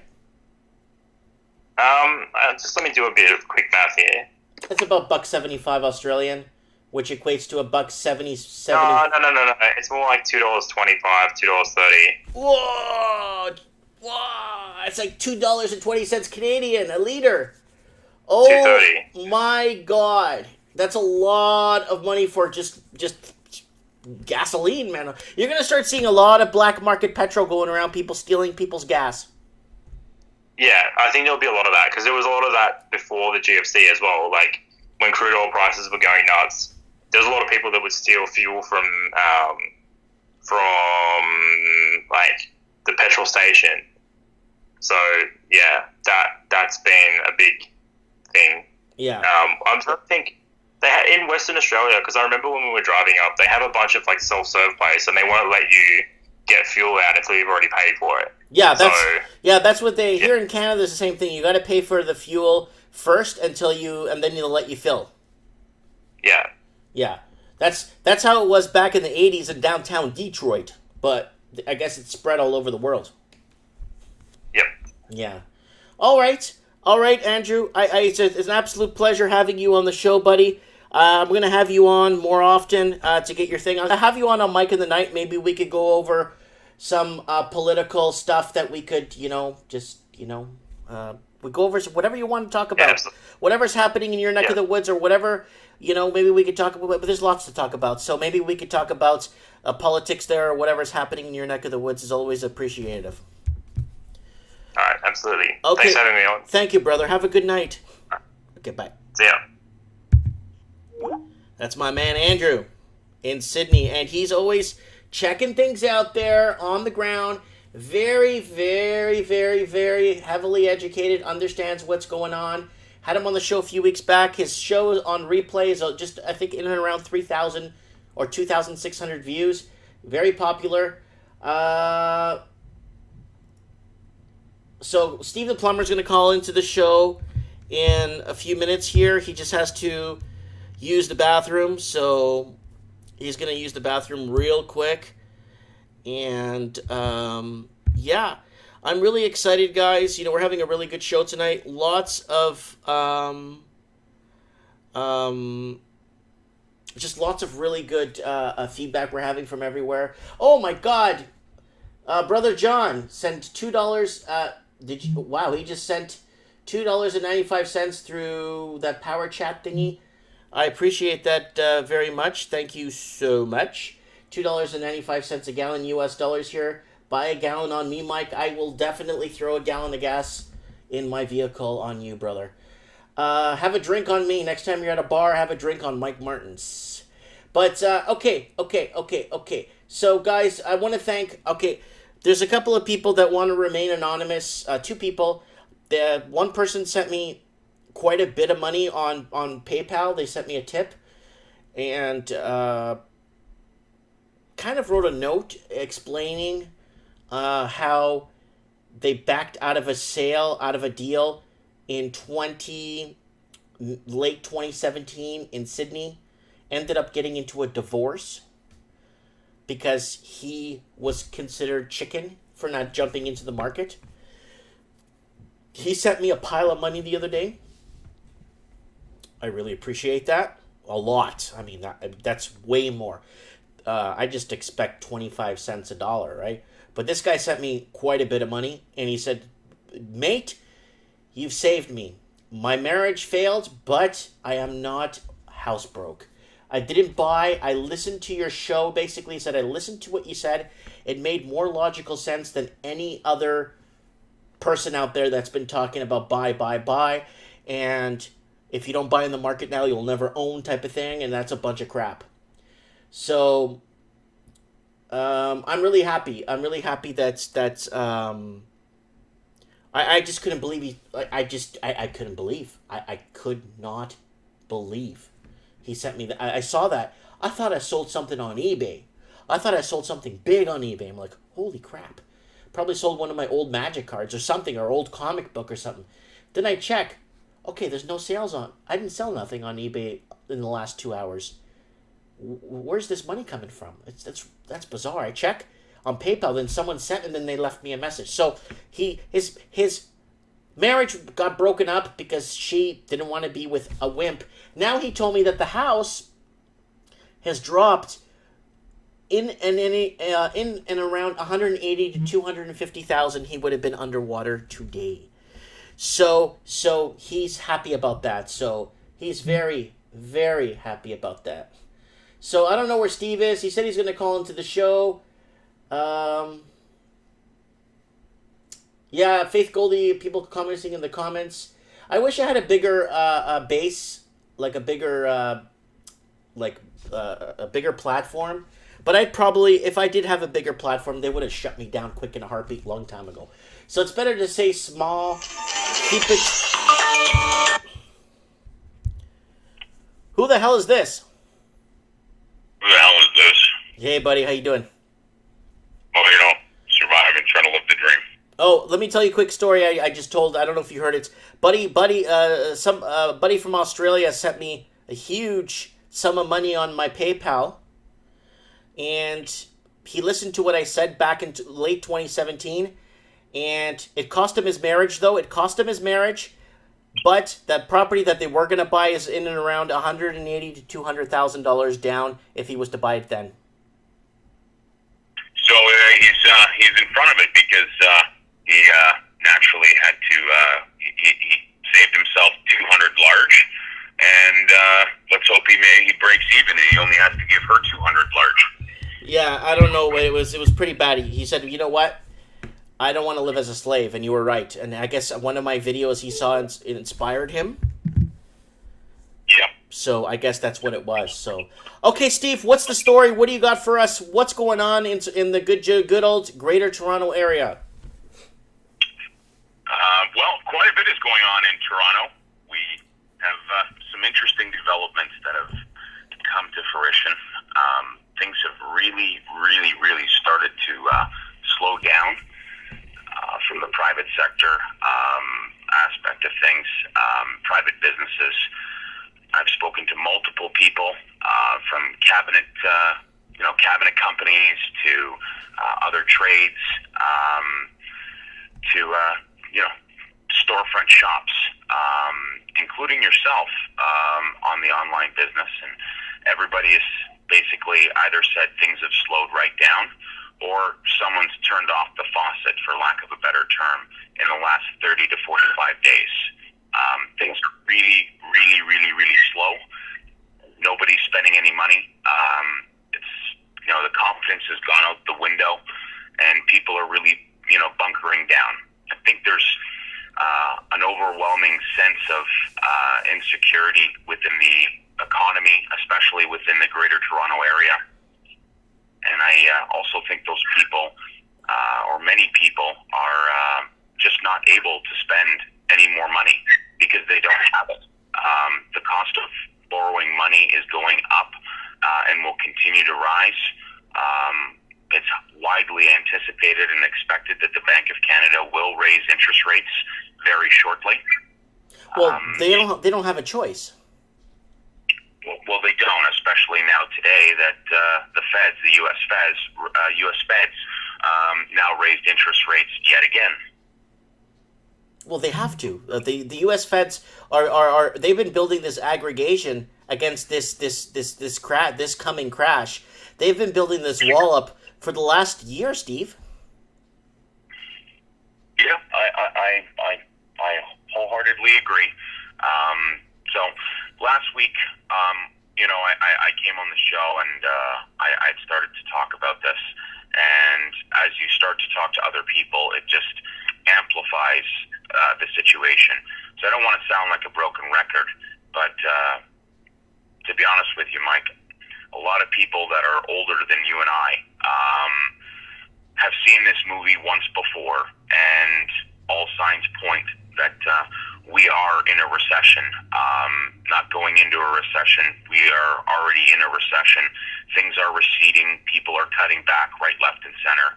And yet organized real estate continues to say and publish that, the market in Ontario or the Greater Toronto area is up, and, things are just going to continue to go up and up and up. And it's actually becoming a sickness. And a lot of people are starting to wake up, and a lot of people see it right before their eyes. And a lot of people can't qualify for mortgages like they once could. And make no mistake, I spoke to somebody the other day, and in actual fact, what's on the rise right now is a lot of people, they're sitting they think they're sitting pretty, and they can make their payments, do this and do that, and that's great. However, if they had to go ahead and get them apply for their very same mortgage that they have today, they would not qualify for it. Oh, not even that. Oh, they'd be in a gray area. They just won't qualify. Period. Especially when you're taking into the new stress levels that are coming into place, new rate hikes, and the predicted rate hikes. They got to raise rates one more time in Canada for sure this year. I know they're they're looking at 2 times in the U.S. and they're also looking at raising them another 4 times next year. That's correct. I think ideally what the BOC is trying to do by 2019 is make sure that overnight lending rate is either at or very, very close to 3%. Okay, I got a question. I got 2. Okay, the Lost Canuck has a question. His first question is ask you about Bonfield's construction. Yeah, sure, absolutely. We were all wondering where a friend of ours was, and I guess I finally went to his house, and he wasn't home, and his wife had said, I'll get him to call you, and he finally called me, and he's been MIA for quite some time, and it's not like him, but he's pretty down in the dumps. Bonfield Construction, for people who don't know what that is, it's a very, very large construction company, and he was actually one of the 200, actually over 200 men that was let go in the last 30 to 45 days. So he's lost his job, and that's within the GTA. And that sector is really, really slowing down. Mero DeSantis can really confirm that on his end because he's more closer to the construction than I am. I'm more, as much as I'm multi-trade, I'm more specific within my markets. But yeah, that said, he's lost his job along with over 200 other guys. And just to put it into perspective, there is a hospital, it's St. Mike's Hospital, and that's down in Toronto, and they're on that project. And it is confirmed that they are losing $40,000 a day on that project. Yeah. We discussed this the other day, and that's a huge spread to cover, and they gotta have to. Something's gonna have to give, right? So something's gonna. Okay, so he asked also about the guy who walked away from his house after 11 years paying a mortgage. Do you know that? Oh yeah. So I don't know this person particularly at all. I don't know him at all. We're just gonna call him John Smith. So John Smith was in his house for just shy of 11 years, and a friend of mine, that the appraiser, had told me that he went ahead and packed up his house, knew it was coming, literally just vacated the premises, packed up everything, and even he went ahead and remodeled his one of his bathrooms, and he took the sink off the wall, took the toilet off the wall, and also furthermore disconnected his hot water tank. Wow. Yeah. So what, was he underwater? I'd say so, because the bank took over the house. They weren't expecting to do it for approximately another 15 days, but he got out well in advance. And how the bank got wind of it is, for those of you who don't know how the banks operate in Ontario, that is, what they'll actually do is they'll go up to the door and they'll do what's called an OC, an occupancy check.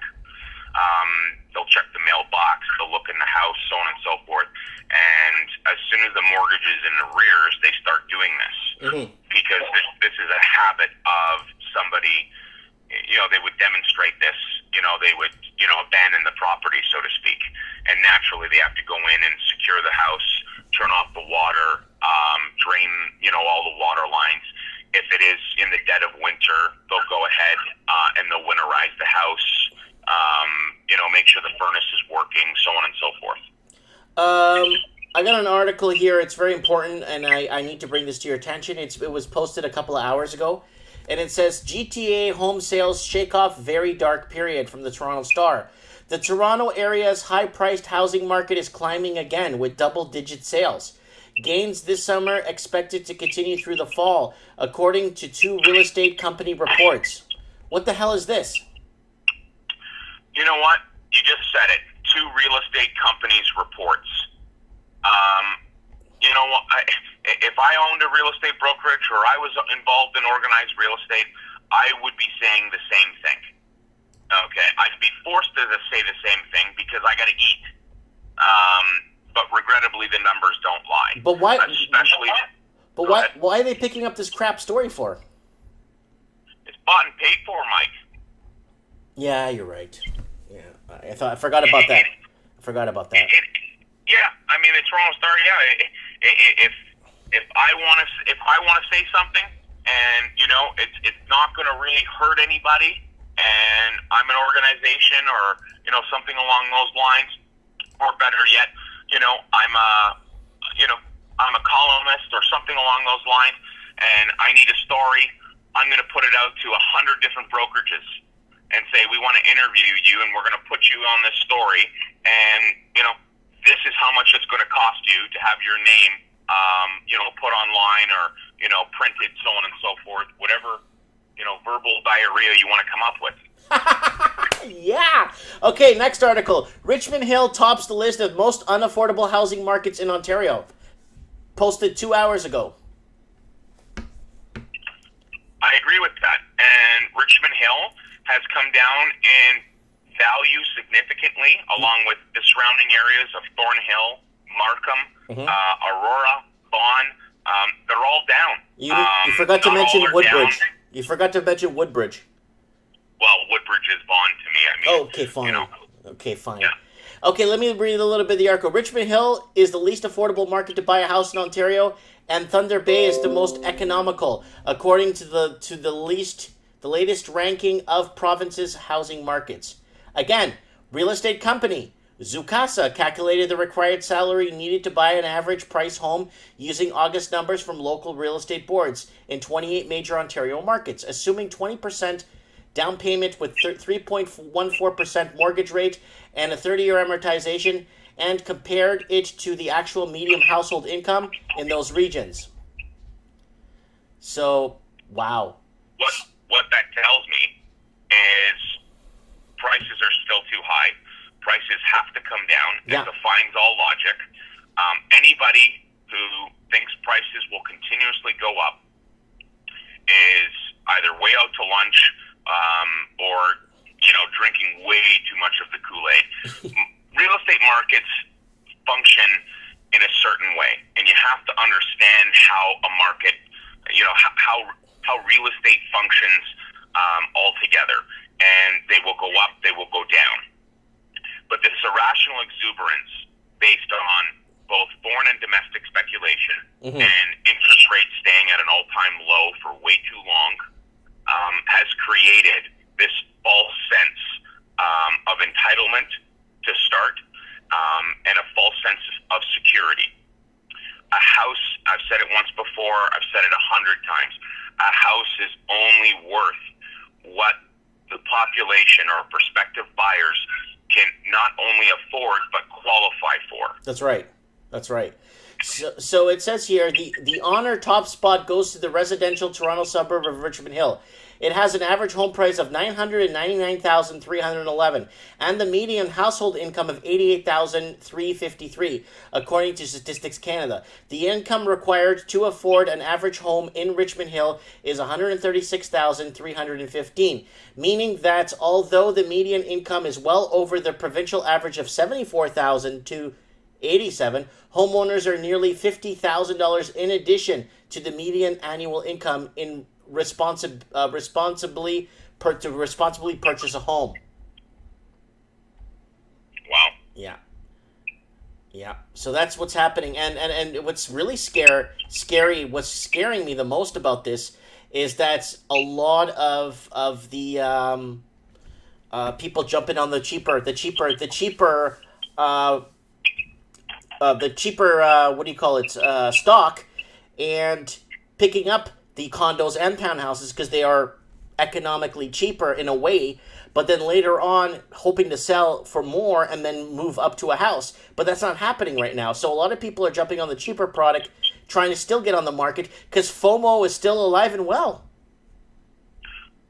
I couldn't agree with you more. And a lot of people are migrating towards the cheaper end of things. But little do they know, you're swimming in shark-infested waters, in my opinion, because what ends up happening is there's all of a sudden a demand for something, and then there's a false, a false sense of security once again, and people end up overbuying or overbidding on boxes in the sky, 1 bedroom plus den, simply due to the fact that that's all that they can afford. So the fear of missing out goes to a whole new level. It's not so much the fear of missing out because, if I don't get in now, I'll never get in, ever. You may have that as a fear, but you also have the fear of, I need a place to live.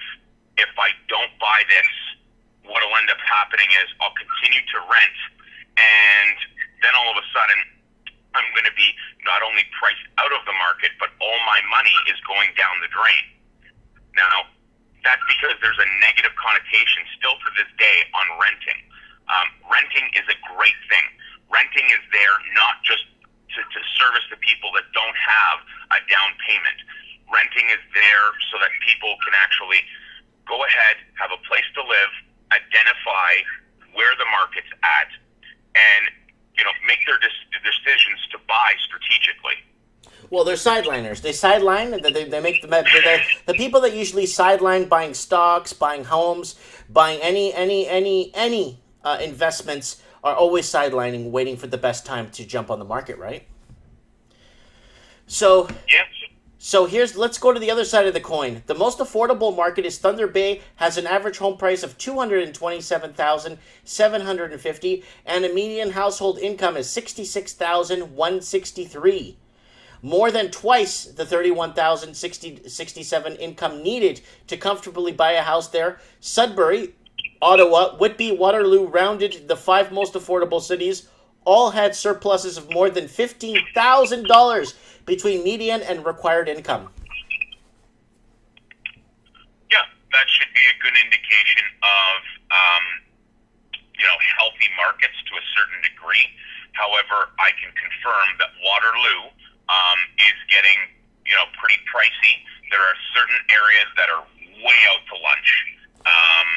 That, Steve, just impossible to fathom. Do the math. Do the math, buddy. Do the math. 66,000. Okay. Let's say net 50,000. Let's just say that's 4 times the. That's roughly the 4 times the average income. That's sitting on bar. Thunder Bay is the blueprint model of how income to spending on a house, what you should spend on a house. Thunder Bay is the blueprint for the rest of Canada. Look at that, 4 times the income. So basically you take 66,163, multiply it by 4, remove a bit of tax, you're in around 220. No, the numbers don't lie. I get what you're saying. It makes perfect sense on paper, and that's totally cool. I'm not going to argue with you at all. However, there are still some pockets that in Waterloo that are just way overpriced. They blame it's close to the universities and the tech sector and the startups and this and that, so on and so forth. Well, you know what? If you're working in a tech sector or a startup or at the university, everyone's kind of sort of making the same amount of money, plus or minus $20,000 a year. That doesn't dictate, you're saying $400,000 or $500,000 for the average house. We're talking there are some houses in Waterloo that I classify as an average house that are going for upwards of $850,000. That's crazy. That's absolutely nuts. Because Thunder Bay, 227, 66,000 income, multiply that by 4. That is the blueprint. That's what the rest of Canada needs to look at. If Waterloo, the average income, a medium household income, let's say it's 85, 90,000, then I could respectively say the houses should be worth anywhere from 420 to 475. But I don't think people are making that much there in Waterloo. No, they're absolutely not. That's the problem. That is becoming a big problem. And keep in mind, there is a mass exit right now out of the GTA. A lot of people are going to hire more affordable grounds, whether they own property in the GTA or not. A lot of people are moving to the outskirts, like Kitchener or Waterloo, Whitby. Right now, Peterborough has just exploded. And the fact that people are actually willing to make the commute from Peterborough to Toronto is absolutely, it's just crazy. That would be like Mario up in Barrie commuting to Toronto every day. That's like a lot of people do it. That's like 70 miles, right? To Barrie. Okay, let's say if you want to factor in traffic and it's, summertime, so on and so forth, it'll take you a good hour and a half, if not 2 hours, to commute into Toronto from Barrie. Holy smokes, that's in and around 90 to 100 miles then. Well, close enough. I'm sure Mario, if he's listening, will be able to confirm that. But it's definitely a jaunt. So a lot is changing, a lot is happening. Unemployment appears to be, continuing to decline, or I should say, go up, and that's a big concern. Now, with interest rates, all signs point, and it is, widely expected that interest rates are going up in October. Are they only going to go up a quarter point? I'm not sure. I would imagine they'll go up a quarter point. Dude, it's going to go a quarter point's going to leave. It's going to leave anywhere from 5 to 7% of people in the dust. And then if fuel goes up, because right now oil prices are going to start rising right now with global tensions. And if oil prices go up and our devaluing currency is going down, and because we don't fabricate most of our own oil and we import everything in, even though we should be doing our own oil and fabricating into gasoline, instead we sell it to the U.S. for nothing and then buy it back at profit. I agree. And we're going to be buying it with a devalued currency, and that's what China's worried about too. I think Canada should really put its thinking cap on. And really start making moves, making waves. So, can we touch on what you were talking about with me last night about NAFTA? My answer to it was basically we don't have the governing body in Canada to close this deal, and that's the problem. What do you think is happening, Steve, in your perspective with NAFTA, and how would it affect the average Canadian? Well, we may have gone over this on the last show, but it's widely confirmed that if NAFTA is not going to happen, and it's pretty much confirmed that NAFTA isn't going to happen, and I'll get to that in a minute because there's been some developments on that, and you have to read between the lines to a certain degree. But when NAFTA doesn't happen, because I'm so convinced NAFTA isn't going to happen, I could be wrong, but NAFTA not happening correlates 1 million jobs being lost and 2% of our GDP evaporating. That should scare everybody and send everybody for the hills. And we're actually starting to see it as we enter into this recession. People are bunkering down because people are talking about this. They see what's going on. They see Donald Trump laughing at Canada.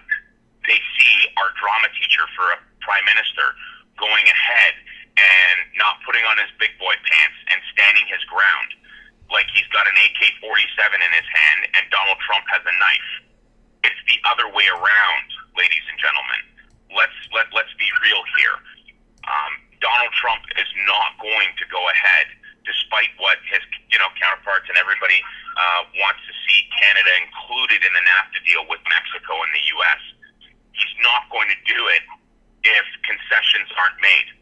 He may do it in the event that, if 10 concessions need to be made and he gets emotions, he may be able to swallow, oh, well, all right, that's fine.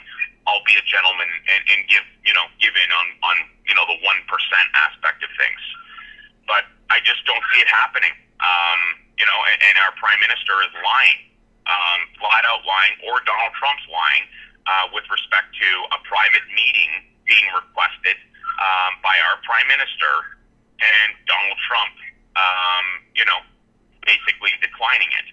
I don't think he has time. I think the Canadian this Canadian government spent more time with their the American president than I think the last time. I think it was the Jimmy Carter time. Who was it in Canada? Was it Brian Mulroney? I think spent this much time in the U.S. trying to get things straightened out with NAFTA. And then now with Trudeau, this is the most we've spent with U.S. with the U.S. now, basically trying to work things out, but nothing's going ahead. And I think we just don't have the governing party or a party that could go to bat for us and really with a good firm representation. And that's just not happening. I just don't see it happening. I just don't. It's almost like morality is lost. It's morals going down. People are gonna jump in ship. You get a lot of the Canadian brain drain. I spoke to another nurse today that actually moved to Sarasota, Florida, and she's a registered nurse, certified registered nurse, and she moved to Sarasota. I think it was like a week and a half, 2 weeks ago. And she sent me like $50 on PayPal. I really appreciate that. And she said, "Yeah, I moved to Sarasota. I bought a house in and around $226,000, and I'm making it anywhere from $60,000 to $85,000 a year with overtime. And because Florida is a work-free state, I pay a lot less tax." And she's enjoying life. And rightfully so. There's nothing wrong with that. My hat's off to the girl. Yep, and she sent me $50 US. I got like 56 or almost $60 on my PayPal, and I didn't know what that was. I thought I sold something on eBay, and it was just her. And she sent me a note saying, "Thank you so much, Mike, for opening my eyes and making me realize that there's life outside of my small town, where she was living in BC. I'm not going to mention the town, but anyways, that's happened too. And this is like the fourth nurse I've spoken to that has done the same thing. Well, it's interesting how a lot of people are, starting to follow suit, and they're just picking up and saying, get the hell with this. Because we had the other nurse that went to Ocala, Florida. Yeah. And she messaged me on Skype. She actually wants to come on the show. She asked her boss if it was okay if she came on the show, and the boss said, "I don't care." And she messaged me. She might be on the show next week. And then the other nurse guy that moved to Miami. And he was a surgeon assistant for 14 years, and I think at Vancouver General Hospital, and he's making a little bit less than what he was getting paid, but he's saying he's got more disposable income, a lot more. Well, it goes back to the whole thing how in Canada we are basically annihilated by way of taxation, and there was actually an interesting mime. Or some sort of a picture that was floating around today through a text message chat, and it was Justin Trudeau, and he was sitting on a chair, and the caption was, "You're Canadian, ... followed by, "Get back to work. You need to pay for these refugees." Yeah, and that's what Faith Goldie's trying to do. She's trying to wake the people up. That's why she's running for city mayor, and that's why she has a total media blackout on her.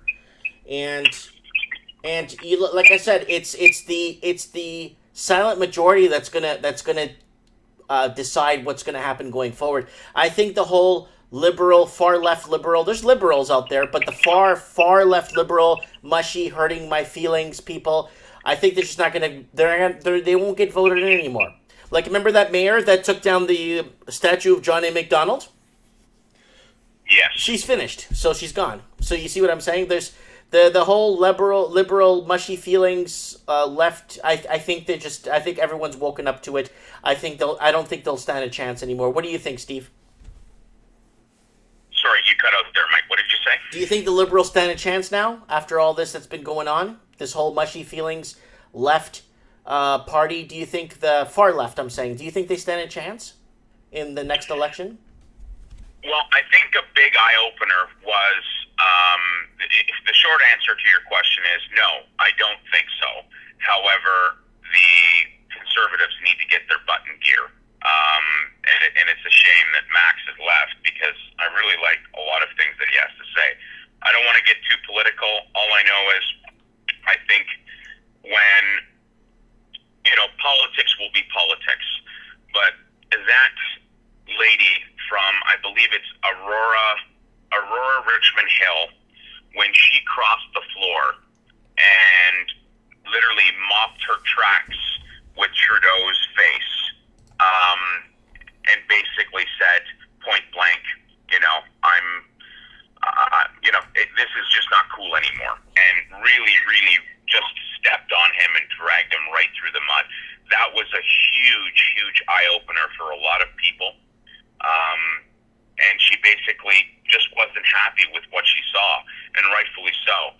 I think there will be others that will cross the floor, and potentially closer to election time. But kudos to her for doing what she did.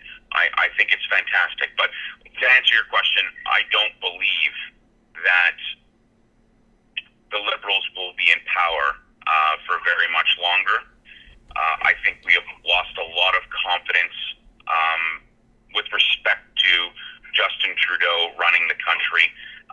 And now that NAFTA more than likely not going to happen, people are going to remember this because the amount of people that are going to become unemployed and how impoverished our economy will become, people will have no choice but to point the finger at him, and rightfully so. Do you think, the Lost Canuck brings up a good point in the comment section, do you think he'll resign before the next election? Oh, I think he's got way too much pride. Way too much pride. I don't think he will resign before the next election unless things are really, really, really bad. And then the Liberal Party goes ahead and elects a new leader. I think that's what will probably end up happening. And as far as I'm concerned, the best thing that the Liberals could do is go ahead and elect a new leader well before the election. Because Justin Trudeau, you know what? At this point, he's losing a lot of support, and there are so many. There's only so many, senior citizens and middle-aged horny housewives that appeal to him. Mm-hmm. There's not enough to go around. So that's my thought process. Good. That's a good comeback on that. It's really good. Yeah, man, this is it's shaking. The bird's nest, or what do you call it? The bird cage is starting to shake around. People are starting to feel the turbulence, job losses across the board. Auto sector is going to get hurt. There's just so much that's at stake right now, and I just don't know why they still to this day. Never mind the whole democracy thing. I'm just baffled that there's one person that could control all our fates, and that's sad. One human being can control all our fates, and that's the most scary thing, scarier than any scary movie you'd ever watch. I think I agree with you. Excuse me. However, if Donald Trump, if he would be ever so kind to allow Trudeau to humble himself, I think what would actually be great in order to revive NAFTA talks and really truly allow this drama teacher of a prime minister to wake up and smell, the coffee, for lack of a better term. If Donald Trump were to go ahead and say, that's fine, you don't want a NAFTA deal, or we can't make some concessions, so on and so forth, I'm going to treat you, And if Donald Trump would be ever so kind just to go ahead, put the auto tariffs on. Put the auto tariffs on for a month. Don't tell anybody. Let everybody think it's gonna stay. Just put the auto tariffs on. That's fine. You don't want an NAFTA deal? No problem. Suck on this, Trudeau. And then all of a sudden, Trudeau's going to say, holy crap, and Trudeau's going to have to make those concessions. Well, you know what? The media's going to swing it like Trump is the evil guy, like they usually do. Sorry, say that again? They're going to then our media and CNN are going to swing it like Trump is out of line and everything, and then no one knows what the true story is. Well, I mean, you know what? At the end of the day, they would describe it as a heavy-handed tactic. But I'd rather see auto tariffs come on for a month, just a month. And you know what? If he doesn't want to capitulate after that fact, then you know what? Scrap the NAFTA deal. Auto tariffs are going to kill us if they remain. But at the same point in time, no NAFTA deal. It's a double-edged sword. Something has to be done to make Trudeau and the Liberal government get this NAFTA deal going. Okay, we got a question here. Doug Ford for Canadian Prime Minister in the future. What are your thoughts? Oh.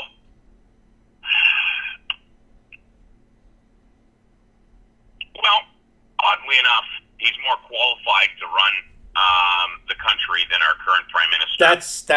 That's what I was. That's 100%. Yeah. However, he needs to cut his teeth, and right now he's got his work cut out for him. He's trying to juggle what's going on in Toronto, and he's done a good job and done what he needed to do. But at the same point in time, I think if he can handle Ontario and he can make Ontario great again and really truly change things and get things moving, great. However, there's one hurdle in front of him, and that's Justin Trudeau. And Ontario leads the way by example. However, if we have auto tariffs, if we have no NAFTA deal, Doug Ford's not a magician. So if a NAFTA deal gets done, and Doug Ford can prove himself to Ontarians, and make no mistake, a lot of people are watching. A lot of people are watching. If he can do what he needs to do and prove to be a good leader and follow through on his promises, that is worth a lot to people when they're going ahead and voting. But I think Doug Ford, if he goes 2 terms, there is a chance that he'll go ahead and he could run for Prime Minister. He'll probably lose the first time around, but the second time around, he may get in. Yeah. But this is all contingent on what he does. But everything that he has done has been right on the money. It's been as promised, as delivered. But we also have to realize that the Liberals left an astronomical mess for him to clean up. That's right. And it's double the punch that we were supposed to take. Yeah, because our debt level's soaring. Our GDP is, I don't believe in any of those GDP or any of the numbers they sway to us, and exports and imports. I don't believe any of that. The mom and pops businesses are failing left, right, and center. Taxation of small businesses is out of control. I think Trudeau called us the biggest thieves, tax cheats, in one article. Sorry, say that again? I think Trudeau called small business owners the biggest tax cheats. Yeah, that could have been his right hand, buddy there. Our finance. What the heck's his name? The other guy there, Bill Marneau. Yeah. Okay. But that's what they're saying. I mean, there just a lot of things are coming out of the woodwork. You know what I'm saying? So, yeah, I just, that's really good that you came on and gave us a little bit of insight. So let's continue with another article here. As Seattle home prices dip, outer reaches of metro area are humming along. So remember, Steve, not even 6 months ago or three months ago, the average house in Seattle was going up 30 to 40,000 a month. Remember that? Yeah, I do remember that. Okay, well, it's dropped big time. Seattle home prices dropped by 70,000 in 3 months as market continues to cool. Now, outside of King County, look at that. Holy Christ. So the national, look at it above the national price changes since July 2017. Look at the national average in comparison to Seattle. Oh my goodness. Pretty distorted. Holy smokeroos. And before that line intersected, you could buy back then in January. You could have bought. Oh my God! You could have bought and sold. Hopefully, flip quick. But that's what a lot of people do. Like to time the market, and they don't time it right, or they hold for too long. Like the first guest on our show, that basically, not first or second guest on our show, who said he could have sold at 1.3, but he didn't. Now he's lucky if he gets 1.1. So, yeah, another problem here in Seattle is Seattle to close controversial tiny house. So they have these little tiny house encampments in King County, where these little rooms are being built. The little rooms, with a little bit of 2x4s and particle board and stuff. And now they're tearing it down, and they're going to have to relocate a lot of people. It's built on private land, but now they're going to have to relocate a pile of people. So that's been becoming another problem there, just south of us here and then we head down a bit to Portland, Oregon. Affordable housing remains out of reach for Portlanders with disabilities. That is happening. Portland's tipping at $407,000. Their housing market went up from anywhere to low to mid 100,000s all the way up to 407, and a lot of people are fleeing Oregon State because it's out of reach. So look at that, Steve. $407,000 is out of reach for the average person making $65,000 a year. Yeah, absolutely. It's a difficult time, and I think we're in Canada. We're starting to see just how bad things could possibly get and will get. And make no mistake, we didn't skip the last recession. We just kind of prolonged it, and we got a lot of bailouts, and we did a lot of things to kind of sort of camouflage what was going on. But people here are in very, very similar situations. Oh yeah, big time. California's housing crisis is so bad people are living in cars. This is an older story. It's from actually a couple of weeks back, but I want to kind of show it again. The amount of people are living in cars now. It's not a new thing. It's actually a regular thing. I got a gentleman over in, where is he? He is in Denver, Colorado, who lives in a van, and he wanted to be on the show to tell me his story, what's going on. Okay, guys, so if you're in London, England, I need you to add me to Skype. It's Mike Martins, 1980. If you're in London, England, I saw somebody in the comment section earlier from London. Can you please add me to Skype? I need to add you on because right now, bunged up housing market sends total value of London sales back below 2007 levels. So London, England is below 2007 levels right now as we are speaking, people. This was published today. So London's housing market has shrunk by a fifth since its last peak in 2016. Steve, the last peak was 2016. Wow. Wow. So it's shrunk by a fifth. So I've been following London really close because because London's ahead of the crash. Okay? It's London first, Toronto second, right? And then it's Sydney third, then Vancouver, okay? And then you go back, then Seattle. So I have a whole ranking of all the different cities on how ahead of the crash they are. You know what I'm saying? So yeah, big problems right now in London. So property, a lot of people underwater right now. It's huge. Below 2007. So basically, Steve, if you bought after 2007, you're screwed. Yeah. Yeah. That's everybody. That's like 80%. Yeah. It's not good. I'm pretty sure there is a magic date that organized real estate have, in the back of their minds of when D-Day actually came to fruition. And I presume it's probably late 2016, early 2017, where, that's when things really, really started to go bad. But think about how many properties sold from 2007 to 2018 in London. That's a lot of properties change hands. So everyone's below. I agree. I wholeheartedly agree. I don't know that market enough to even remotely comment on it, but from what you're reading, it's a lot of cake. Oh, it's huge cake. We got Kevin Thompson in the comments saying prices are still going up. Kevin Thompson has been saying that for a while. Coercing people into buying and, you're never, if you don't buy now, you'll never be able to buy in again. I think in the comment section, I read that he had a wheat cookie tonight. So I'm sure his comments will get, even more flamboyant.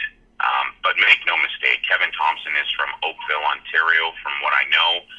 I do a lot of work in Oakville, and I can positively confirm that in Oakville right now, any house that is 1.9, $2 million and greater is not moving at all. You can go on Mongo House, you can go on Realtor.ca, cross-reference it. There's been multiple price reductions, or the house has been on the market for well over 90 to 120 days. Nothing is moving. Okay, so wow, sales back below 2007 levels. That is a phenomenal statement to put out there. And I noticed that now in the UK, they're just straight up with their media. They just tell you straight up now, because the party's over there. The party's been over there since pretty much the beginning of 2016, Steve. The beginning of 2016, the poop started to hit the fan. So they're now back below 2007 levels. That's got to hurt a lot of people. Let's move on. Oh, huge. This was sent to me from Dublin, Ireland, from someone that watches my show, that says that it's like 5 o'clock in the morning there right now, so 4 o'clock in the morning right now, so they have a really tough time tuning into my show. So 5 arrested after housing activists evicted from Dublin property. So there's a lot of activists outside of, I think it's O'Connell Street, here in one of the city halls there, I guess, and people chanting. And it's getting out of control right now, also in Ireland, with the housing prices soaring and out of control. And a lot of people are having a really tough time finding good employees to employ because they can't afford the rents. And let's move on to London housing market suffers, a sharp price falls. Again, another article from another subsidiary here. UK annual price growth dips, but regions vary, with Northwest booming and Southeast slowing. So again, you get the left and the right balancing in and out of each other, and it's not looking good. And if you look at the graph right now, house price growth pulled down, London decline. If you look at the graph right now, guys, if you could tune in, just take a look up here. If you're watching me in the background, look at that. Holy smokes. Wow. Wow. So, yep. And there you see it there right at 2016, and that's when you see the drop there, right there at the beginning of 2016. So that's that. And, yeah. So, Steve, any other words, anything you want to add to this transmission that people need to know? Well, I don't want to give unsolicited advice, but I think people are starting to do the right thing and buckling down and watching what they spend. Maybe it's a little too late, but I think from what we see, there are some extremely dark days ahead, both within the economy and the real estate market, with respect to Canada and Ontario for sure. But really want to stress the fact that Toronto mirrors Vancouver, and right now Vancouver is not doing well at all. I've gone ahead and I've taken a closer look at Vancouver and looked at the numbers, and it's starting to be cyclical, and people need to realize that markets go up, markets come down. It's a natural trading cycle. Real estate as an asset class is going to see some really, really, really dark days, and there's going to be some write-downs, some write-offs, some foreclosures or power sales, whichever one you want to call it, and bankruptcies are very much so on the rise. And one thing I didn't say tonight is I met through a friend of mine that is the appraiser, and for the purposes of this conversation or transmission, we're just going to call him the appraiser. I was introduced to another person who does occupancy checks for the banks, and he's never been busier, and every single day he's getting more and more files sent to him, and the banks are starting to see more and more missed payments. And as interest rates continue to go up and housing prices continue to go down, naturally, we're going to start to see more and more people fall behind. So I really can't stress it enough. People need to just sit back and watch this play out, and don't do something that you can't afford to do. And, don't buy something now, because if you buy something now, you're going to end up regretting it. Because if it's worth X amount of dollars today, it's going to be worth, the same amount of money or less in a month from now, 2 months from now. As soon as interest rates go up, housing has to come down. It's inevitable. Okay, I have one last question for you. I got the article open here. Politician claims $75 a week can feed a family.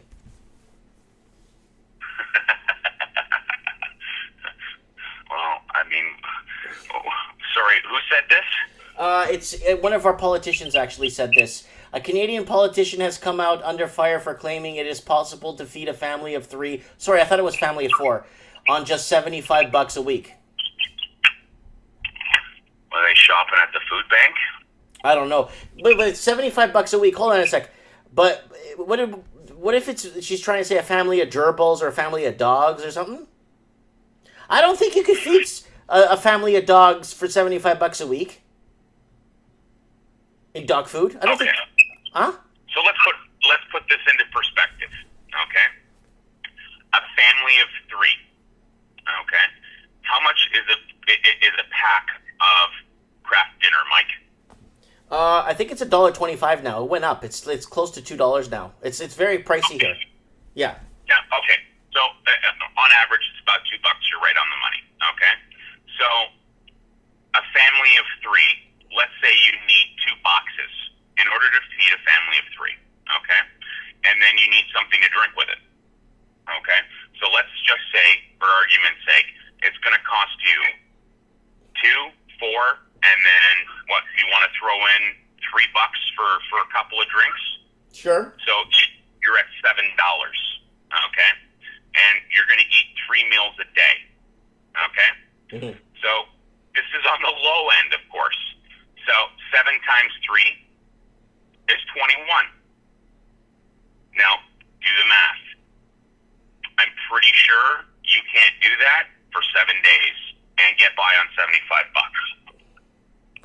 Yeah, but yeah. So $75. Yeah, I mean, unless you buy like 5 packs of sliced bread for like $1 something each, and then you buy a whole pile of tuna. Well, tuna's not cheap, Mike. Because then if you could, okay, Nutella or something. So if you could eat, or peanut butter and jelly sandwiches for a whole week, I think you can. I don't think you can. I don't know, but I don't think you could live long if you did that. No, I mean there's a nutrition factor in there. Mm-hmm. It's just not going to go. So I mean, was that who said that? Was that some libtard? I don't know. Here, let me play the clip here. That was needed to finally catch up people who are the poorest in the country in financial terms, people living on less than $39 a day, to live with a level of decency but frugally, the minimum increase that was needed. And the minimum increase is $75 per week. So we have asked Deloitte to model what that would mean for the economy. It's $75 a week, $10.71 a day per year across the economy as a whole. Direct cost a bit over $3 billion. What our modelling shows, though, is because you get a bigger economy. Because if you give a bit over $3 billion to people who spend it, that flows through the economy. You get a bigger economy as a result. The tax take goes up. The direct cost might be $3 billion a year, a bit over $3 billion a year. The net cost, once you allow for that, is actually only a little over $1 billion a year. You go to 1/3 the total cost. Who are you?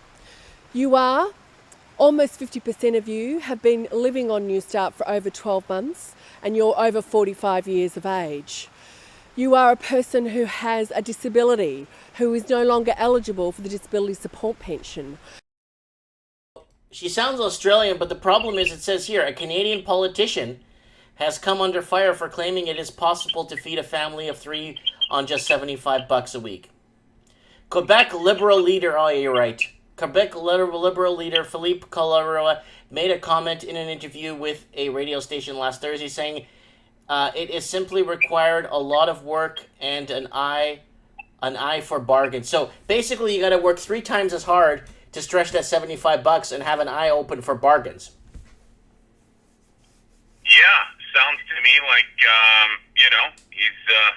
him and Kevin Thompson have been eating too many wheat cookies. Yeah. Yeah. So that's how much does it cost to feed a prisoner per week? That's a good question. I'm not sure. But I know that at times they probably eat better than you and I. Yeah, probably. I heard that. I gotta get someone to call into the show from jail so they can give us a little bit of an insight. I'm sure that would be an interesting conversation. Yes, it will. Okay, Steve, I'll see you probably Saturday night if you're not busy for Mike in the Night, and we could go over, we could go over something, you know what I'm saying? Yeah, absolutely, for sure. I would appreciate that. I'm sure I'll be around on Saturday night. Don't have too much going around. Oh, well, keep your ear to the ground and let us know what you find, okay? Yeah, absolutely. Thanks very much, Mike. Always a pleasure. You take care. Bye for now. Okay, bye.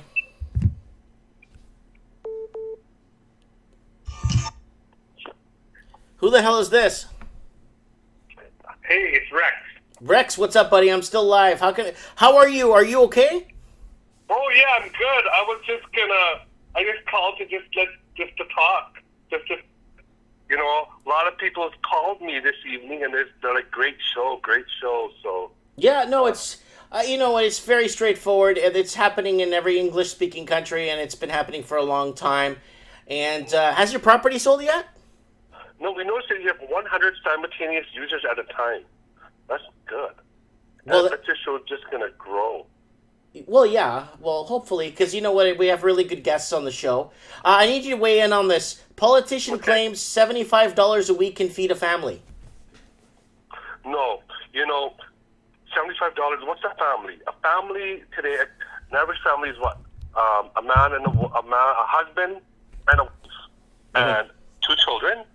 And you say that $75 will feed a family of 4, unless you're completely a liberal and a family is broken and it's just a man or just a woman or just an unknown gender. And that might feed a family for $75, one individual. Yeah. Not conservative speaking, family of 4. Yeah, because you know, maybe 75 times 4. That might feed a family of 4. Baby formula costs like $30 at a store for 2 days. And suppose you got couple of babies running around. Suppose you got a set of twins, right? When are they going to allow? I need to know this. This is a very important question. When are they going to allow bathrooms for imaginary friends? Yeah, that's what? This identity politics, it divides the society. We're talking about, are you Chinese? Are you black? Are you Aboriginal? Are you Indian? Are you German? Are you Latino? And then on top of that, are you gay? Are you lesbian? Are you straight? Are you bi?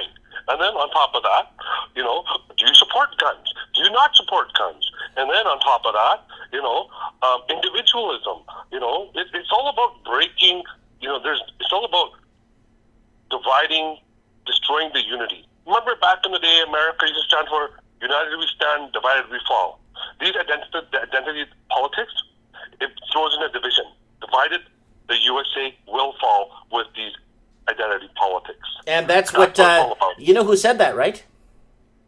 Which one? That saying you just said. That was Abraham Lincoln. Yeah. Abe, the big Abe, yeah. So that's what's going on with these identity politics. It's just another way to throw division. So to control us. Another thing.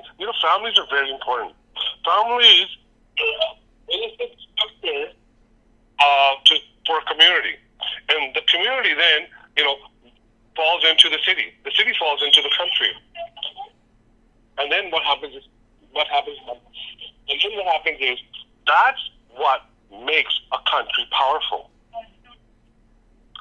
Right? Yeah, no, yeah. So, I'm listening. Yeah, so nowadays, the family structure, all this stuff, they want to break it all. They want to break the family structure. It's all about identity politics and individualism. That's what's happening right now. And Abraham Lincoln was against that. He was like, united we stand, divided we fall. Yeah.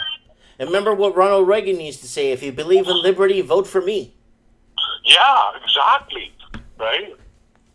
So, and you know what? And it's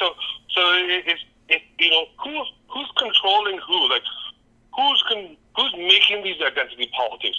Who's controlling ISIS in the Middle East? Who's dividing the world? Well, it's obviously the Americans, right? Well, mostly the Americans. Well, mostly. Yeah. Too much saber rattling going on, and with tensions in the Middle East. Yeah. But we're gonna save that for Mike in the Night because I don't want to get this video flagged. Yeah. So this. Okay, Mike. I'll talk to you in a bit. All right, you take care. Stay out of jail, okay? Yeah. Okay, bye. Yeah, that's Rex Cohen. He likes to call in once in a while, give us an update, what's going on, what's happening, and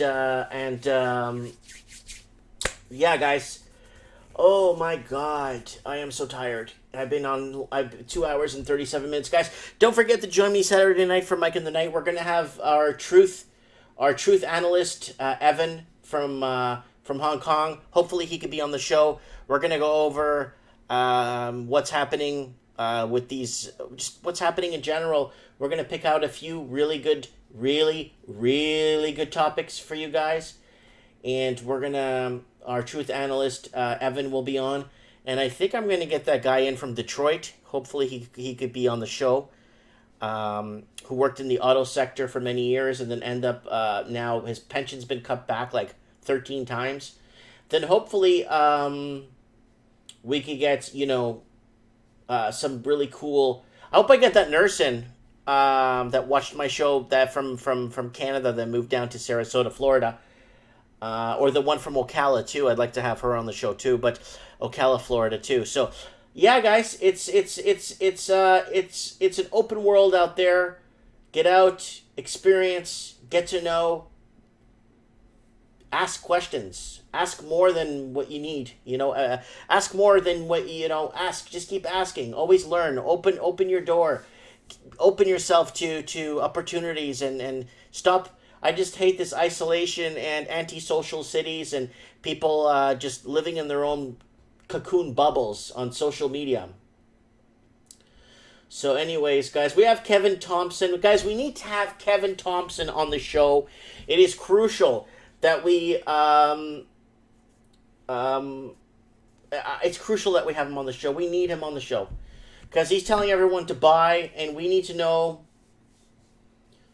what to buy what. Because there's still meat on the bone.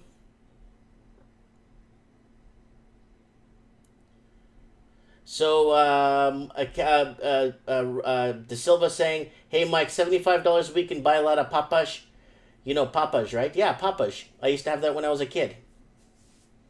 Steve the plumber says, Kevin, you need to call in right now. Kevin, I need you to add me to Skype. Mike Martin's 1980. We'll have you on next week's show. Probably have you as the first guest.